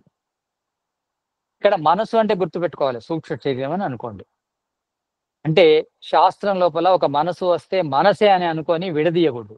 మనసు అంటే సూక్ష్మ శరీరం అని అర్థం తీసుకోవాలి. ఇక్కడ మనసుని ఎందుకు వాడతారంటే సూక్ష్మ శరీరం లోపల ది లీడర్ మనసే. అంటే రేపు ఈ శరీరం మరణించిన తర్వాత కదా మనస్సు డైరెక్షన్ లోపలనే ఈ సూక్ష్మ శరీరం ఇంకో శరీరంలోకి వెళ్తూ ఉంటుంది. అతిబాహి శరీరం లోపల మనసే డైరెక్షన్ చూపెడుతుంది, అంటే ఎక్కడికి వెళ్ళాలనేది. ఈ మనసే గతి చెందుతుంది, కానీ అది కర్త ఎందుకు కాదు? అది జడ పదార్థం కనుక. ఆత్మ పని చేయట్లేదు, అది కర్త ఎందుకు అవుతుంది అంటే చేతన పదార్థం కనుక. చేతన పదార్థం అంటే దాని లోపల ఇచ్ఛ, దాని లోపలి జ్ఞానం వల్లనే మనసు పనిచేస్తుంది. ఏ విధంగానైతే ఖడ్గము ద్వారా ఒకరిని హత్య చేస్తే కత్తి ద్వారా కత్తికి శిక్ష ఇవ్వరు, కత్తిని పట్టుకున్న వ్యక్తికి శిక్షిస్తారు. ఎందుకంటే ఖడ్గమే పనిచేసింది, ఖడ్గమే తలను నరికేసింది, కానీ అది జడ పదార్థం. ఈ చేతన పదార్థం చెప్పడం వల్ల అది చేసింది కనుక కర్త ఎప్పుడైనా చేతన పదార్థం అవుతుంది. దేనికైతే ఇచ్ఛ ఉందో, దేనికైతే కోరిక ఉందో, దేనికైతే సుఖము లభించాలన్న అభిలాష ఉందో అదే చేయిస్తుంది తన జ్ఞానం ద్వారా. ఈ జడ పదార్థమైన మనసు చేస్తుంది, అంతే చేస్తుంది, కానీ ఇది కర్త కాదు. చేయిస్తుంది కనుక ఇది చేయకుండా అది కర్త అవుతుంది ఆత్మ. అందుకోసము మనకు కాతృత్వము రెండు రకాలు. ఒక కాతృత్వం ఏంటంటే చేయించేది, కృతము అంటారు. ఒకటేమో కారితము. కృతము అంటే చేయడము, కారితం అంటే చేయించడము. కృతం వల్ల కూడా కాతృత్వం వస్తుంది, కారితం వల్ల కూడా కాతృత్వం వస్తుంది. అంటే ఇక్కడ వాహనము వెళ్తుంది, వాహనాన్ని నడిపితే అది వెళ్తుంది, వాహనమే వెళ్తుంది. పని ఎక్కడ జరుగుతుంది? వాహనంలోనే పని జరుగుతుంది.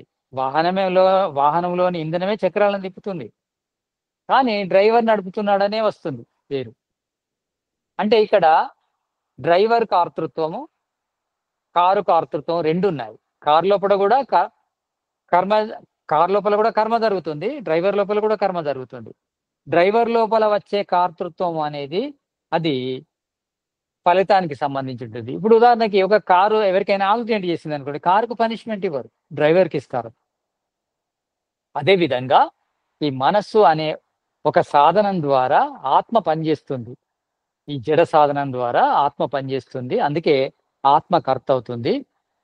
ఎప్పుడు కూడా ఈ జడ పదార్థమైన శరీరం కానీ మనసు కానీ ఇవి కర్తలు కావు, వీటికి భోక్తృత్వం ఉండదు, ఆత్మకు మాత్రమే ఉంటుంది.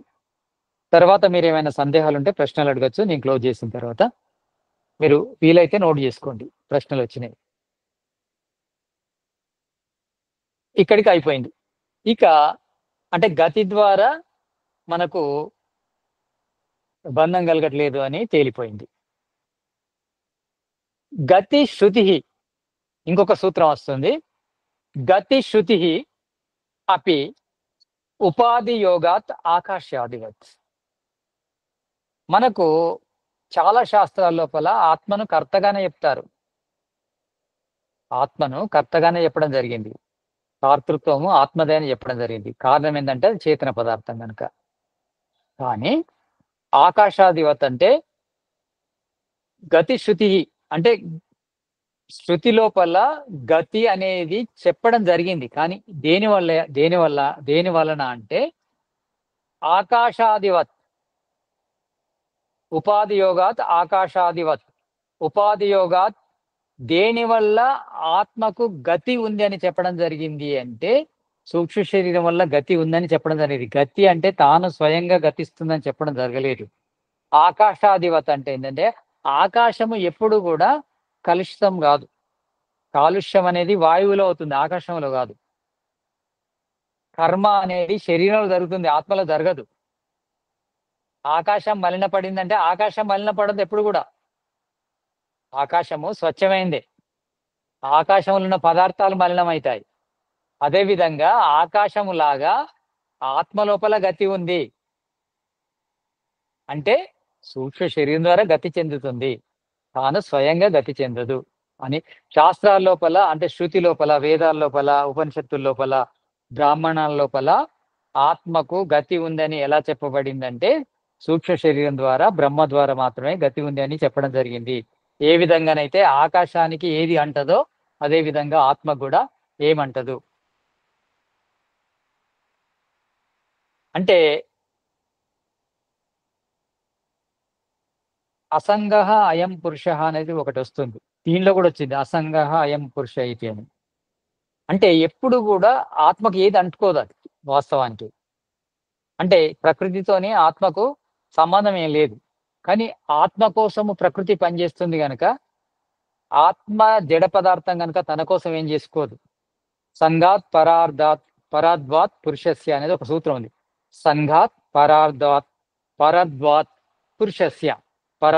పురుషస్య అంటే ఈ సమస్త కార్య పదార్థాలన్నీ కూడా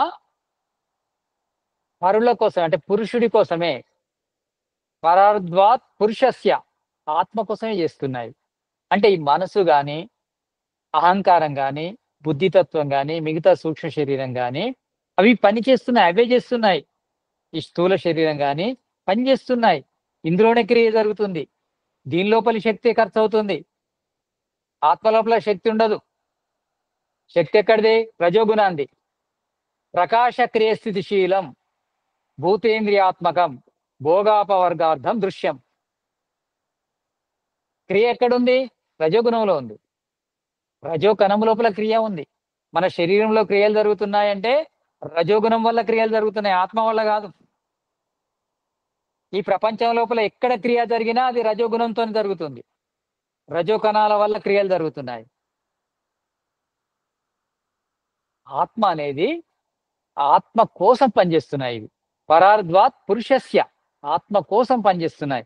సంఘాత్ అంటే కార్యపదార్థం ఏదైనా. సంఘాత్ అంటే కారణాలన్నీ కలిసి కార్యంలా ఏర్పడ్డ ఏ కార్య పదార్థమైనా అది తన కోసం చేయట్లేదు పని. మనసు తన కోసం చేయట్లేదు. మనసు కూడా ఒక కార్య పదార్థమే. అహంకారం దానికోసం పనిచేయట్లేదు. బుద్ధి దాని కోసం పనిచేయట్లేదు. సూక్ష్మ శరీరం తన కోసం పనిచేయట్లేదు. స్థూల శరీరం తన కోసం పనిచేయట్లేదు. దీనికోసం పనిచేస్తున్నాయి, ఆత్మ కోసం పనిచేస్తున్నాయి. కనుక ఆత్మ భోక్త అవుతుంది, ఆత్మనే కర్త అవుతుంది. మరి సరే, దీన్ని అన్నిటిని బట్టి మనకేం తెలుస్తుందంటే కర్మ అనేది ఆత్మ యొక్క లక్షణము కాదు. కర్మ వల్ల బంధము ఏర్పడట్లేదు. అంటే మన బంధానికి కర్మ అనేది కారణము కాదు. అంటే ఇంతకుముందు మనకు 16వ సూత్రం లోపల కర్మ గురించి వచ్చింది. అంటే కర్మ బంధనానికి కారణం. ఇక్కడ కూడా మళ్ళీ ఆ సూత్రం వస్తుంది. ఏంటంటే ఆ సూత్రము నా కర్మణ అపి అతత్ ధర్మత్వాత్. ఇందాక మనం అదే చర్చించాం కదా, కర్మ బంధానికి కారణం కాదు. ఎందుకంటే అతత్ ధర్మత్వాత్ అది ఆత్మ యొక్క లక్షణం కాదు, వేరే దాని లక్షణం. వేరే దాని లక్షణం అంటే ఈ సూక్ష్మ శరీర లక్షణం, ఈ స్థూల శరీరం లక్షణం, ఈ ప్రకృతి యొక్క లక్షణం. అది ప్రకృతి లోపల కర్మ జరుగుతుంది. ప్రకృతితో నిర్మించబడ్డ ఈ స్థూల శరీరం లోపల కర్మ జరుగుతుంది, సూక్ష్మ శరీరం లోపల కర్మ జరుగుతుంది. కానీ ఆత్మ లోపల కర్మ జరగట్లేదు. నా కర్మనాపి కర్మ వల్ల బంధం ఏర్పడలేదు. ఎందుకంటే అతత్ ధర్మత్వాత్. ఒకవేళ కర్మ వల్లనే బంధం ఏర్పడుతుంది అంటే అతి ప్రసక్తి అన్యధర్మత్వే. అంటే శరీరం వల్ల ఆత్మకు బంధం ఏర్పడుతుందంటే ముక్తిలో ఉన్న ఆత్మలకు కూడా బంధం ఏర్పడే అవకాశం ఉంటుంది. ఇంతకు ముందు కూడా ఇది చర్చ జరిగింది. ఇక్కడ కూడా సేమ్ చర్చ వస్తుంది. అంటే కర్మ వల్ల ఆత్మకు బంధం ఏర్పడదు. కర్మ అనేది శరీరంలో జరుగుతుంది. ఆ శరీరంలో జరిగే కర్మ బంధానికి కారణమైతే బంధములో ఉన్న ఆత్మలు కూడా, అంటే ముక్తిలో ఉన్న ఆత్మలు కూడా బంధంలోకి రావాల్సిన పరిస్థితి ఏర్పడుతుంది. కనుక అది కరెక్ట్ కాదు. నిర్గుణాది శృతి విరోధచ్చ ఇది. నిర్గుణాది శృతి విరోధచ్చ ఇది అంటే ఇది శృతికి విరోధం అవుతుంది. ఆత్మ లోపల కర్మ ఉంది, నిర్గుణము అని చెప్పింది. అంటే నిర్గుణము అంటే ఆత్మ లోపల సత్వ రజో తమో గుణాలు ఉండవు. సత్వ రజో తమో గుణాలు ఆత్మయి కావు, ప్రకృతి. ఆత్మ నిర్గుణం. నిర్గుణమైన ఆత్మ లోపల కర్మలు జరగవు. నిర్గుణాది శృతి చెప్తుంది ఆత్మ నిర్గుణమని. ఒకవేళ అందులో గుణాలు ఉన్నాయని మనం నమ్మితే అది శృతికి విరోధం అవుతుంది. కనుక ఆత్మ లోపల కర్మ అనేది జరగదు. ఆ కర్మ అనేది బంధానికి కారణం కాదు. మరి ఇవేవి కారణం కానప్పుడు ఈ ఆత్మ బంధానికి కారణం ఏంటి? ఇక చివరికి వచ్చాం మనం. అసలు ఏంటిది కారణం? ఈ శరీరంలోకి మనం ఎందుకు వచ్చాము? ఈ త్రివిధ దుఃఖాలు ఎందుకు అనుభవిస్తున్నాము? వీటి నుంచి ఎలా ముక్తి పొందుతాము? అత్యంత దుఃఖ నివృత్తి ఎలా జరుగుతుంది? అత్యంత సుఖప్రాప్తినిచ్చే మోక్షం ఎలా లభిస్తుంది? దానికి అసలైన కారణం ఏంటిది? ఈ బంధానికి అసలైన కారణం ఏంటిది? ముఖ్య కారణం, మూల కారణం ఏంటిది అనేది ఈ సూత్రం చెప్తుంది. తత్యోగో అపి అవివేకాత్ నా సమానత్వం. తత్యోగో అపి, ఈ యోగానికి కారణం ఏంటంటే అవివేకాత్, అవివేక జ్ఞానము కారణం, అవివేకము కారణము. నా సమానత్వం అంటే మిగతా వాటిలా కాదు ఇది. ఇది ఖచ్చితంగా కారణం. మిగతా వాటిలా అంటే కాలములా కారణము కాదు, కాలం బంధానికి కారణం కాదు, దేశం బంధానికి కారణం కాదు, కర్మ బంధానికి కారణం కాదు, ప్రకృతి బంధానికి కారణం కాదు, ఆత్మ బంధానికి కారణం కాదు. ఇవన్నీ చదువుకుంటూ వచ్చాం. కానీ వాటిలా కాదు ఇది. వివేకం అనేది ఖచ్చితమైన కారణం. అవివేకమే బంధానికి కారణం. నా కర్మ కారణం కాదు, నా శరీరం కారణం కాదు, నా దేశము కారణం కాదు, నా కాలము కారణం కాదు, ఏదీ కారణం కాదు. ఒకే ఒక కారణం ఉంది, అదే అవివేకం. మన బంధానికి కారణం ఏంటంటే అవివేకము. తత్యోగో అపి అవివేకాత్ నా సమానత్వం. మిగతా వాటిలా కాదు, అవివేకం మాత్రమే బంధానికి కారణం. అంటే మిగతా ఏవి కూడా బంధానికి కారణము కావు. అంటే అవివేకము వల్ల బంధం ఏర్పడింది. ఇప్పుడు మనకు విషయం అర్థమైపోయింది. అంటే అవివేకం ఉండడం వల్ల మనం బంధంలోకి వచ్చాము. అవివేకం అంటే ఏంది? అవివేకము అంటే అవిద్య. అవిద్య అంటే ఒకదానికి ఒకటి అనుకోవడం. చీకటి లోపల తాడును చూసి పాము అనుకోవడం. ఎందుకంటే తాడు, పాము రెండు కూడా పొడుగ్గా ఉంటాయి, గుండ్రగా ఉంటాయి కనుక చీకట్లో మనము పూర్తిగా కనిపించకపోవడం వల్ల తాడును పాము అనుకోవచ్చు, పామును తాడు అనుకోవచ్చు. అదే విధంగా అవివేకము అంటే జ్ఞానము లేకపోవడం వల్ల ఒకదానికొకటి అనుకోవడము అవిద్య అవుతుంది.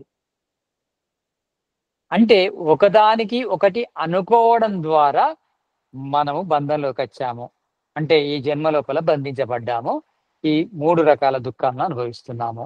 ఈ 3 రకాల దుఃఖాలు మన నుంచి దూరం కావాలంటే అవివేకాన్ని దూరం చేసుకోవాలి. అవివేకం దూరం అయితేనే మనము బంధం నుంచి దూరం అవుతాము. బంధం నుంచి దూరం అవుతేనే దుఃఖాల నుంచి దూరం అవుతాము. ఈ అవివేకం అనేది ఎలా దూరం చేసుకోవాలి? ఏ అవివేకాన్ని దూరం చేసుకోవాలి? అవివేకం అంటే మరి ఒకదానికొకటి అనుకోవడం అంటే చాలా పదార్థాలు ఉన్నాయి ఈ ప్రపంచం లోపల. ఎన్ని పదార్థాల గురించి తెలుసుకోవాలి? ఎన్నో పదార్థాలను ఒకటికొకటి అనుకుంటున్నాం మనం. దేని గురించి తెలుసుకుంటే, దేని గురించి మనకు అవివేకం పోతే బంధ విముక్తి జరుగుతుంది.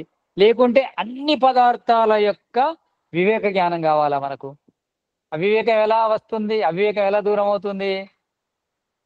వివేకం ద్వారా దూరం అవుతుంది. వివేక జ్ఞానము ఉంటే అవివేకం దూరం అవుతుంది. ఆ వివేక జ్ఞానము మరి అన్ని పదార్థాల మీద మనకు అవివేకమే ఉంది.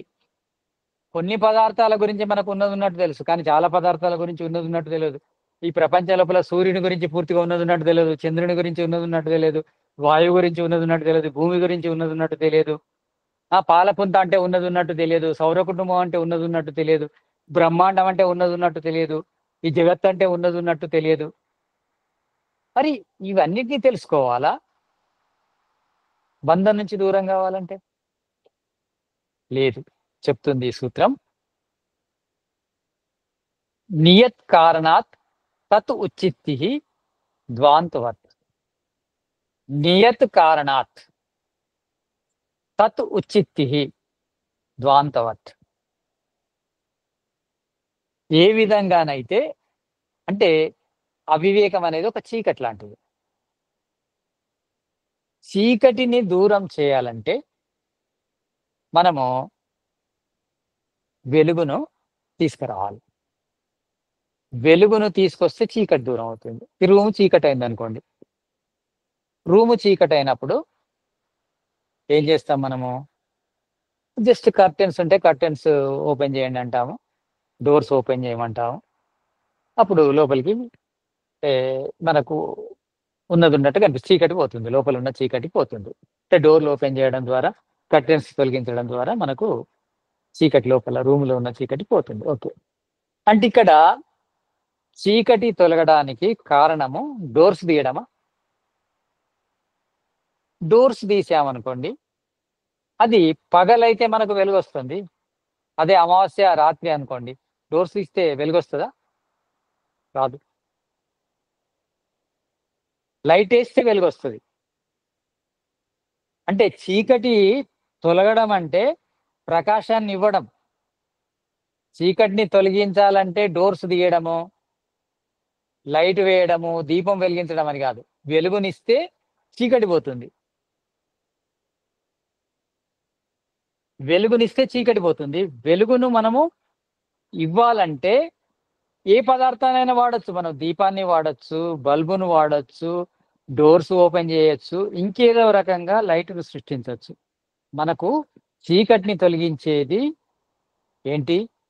వెలుగు. వెలుగు వల్ల చీకటి తొలగుతుంది.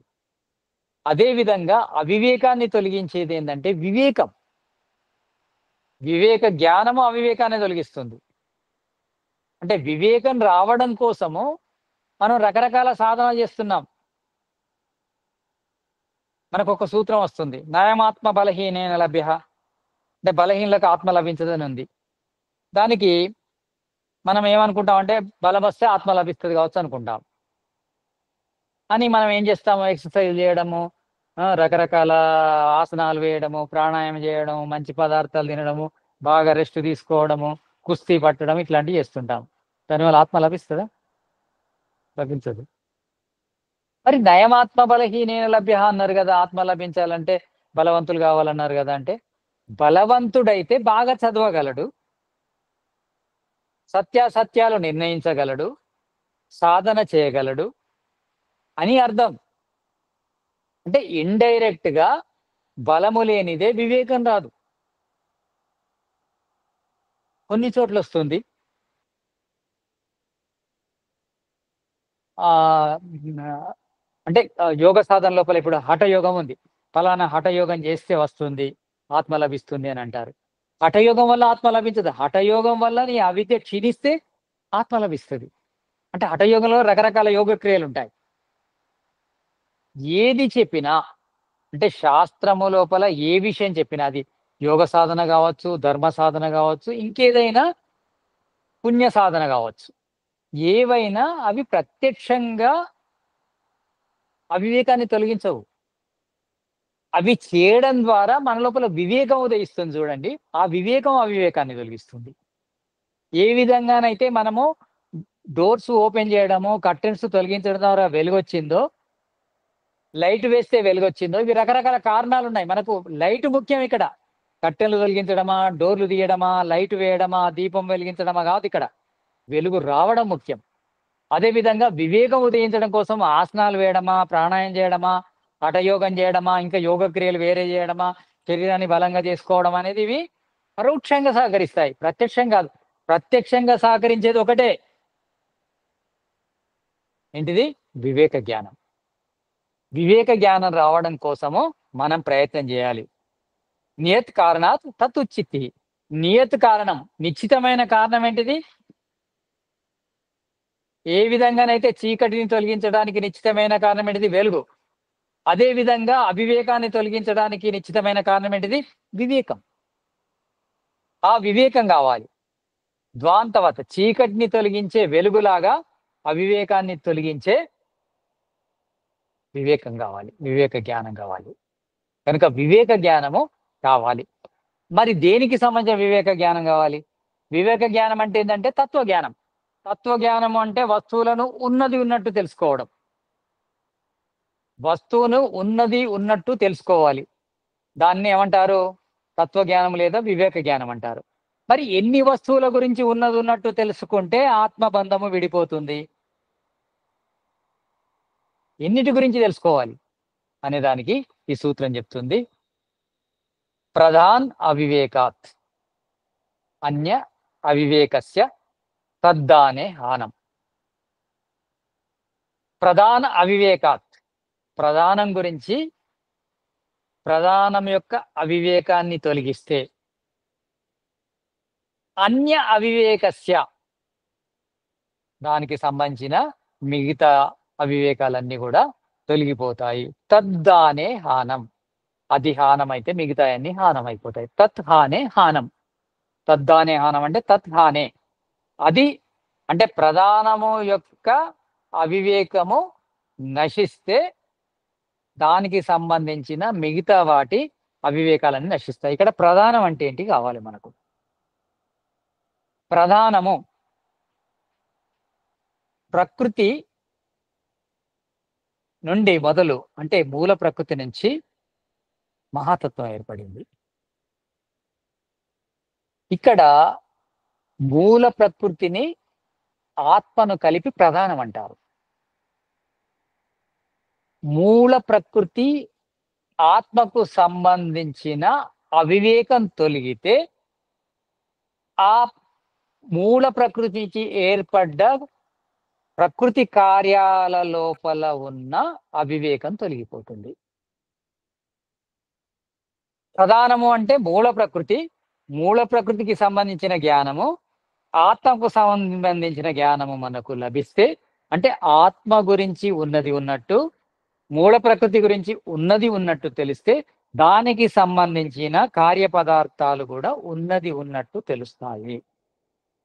అంటే దేని వివేక జ్ఞానం కావాలంటే ఆత్మది మూల ప్రకృతికి సంబంధించిన వివేక జ్ఞానము మనకు ఉదయిస్తే మన బంధం అనేది తొలగిపోతుంది. ఆ బంధం తొలగిపోతే త్రివిధ దుఃఖాల సమాప్తి జరుగుతుంది. అంటే మనకు అవివేకం వల్ల బంధం వచ్చింది. ఆ అవివేకం తొలగాలంటే వివేక జ్ఞానం కావాలి.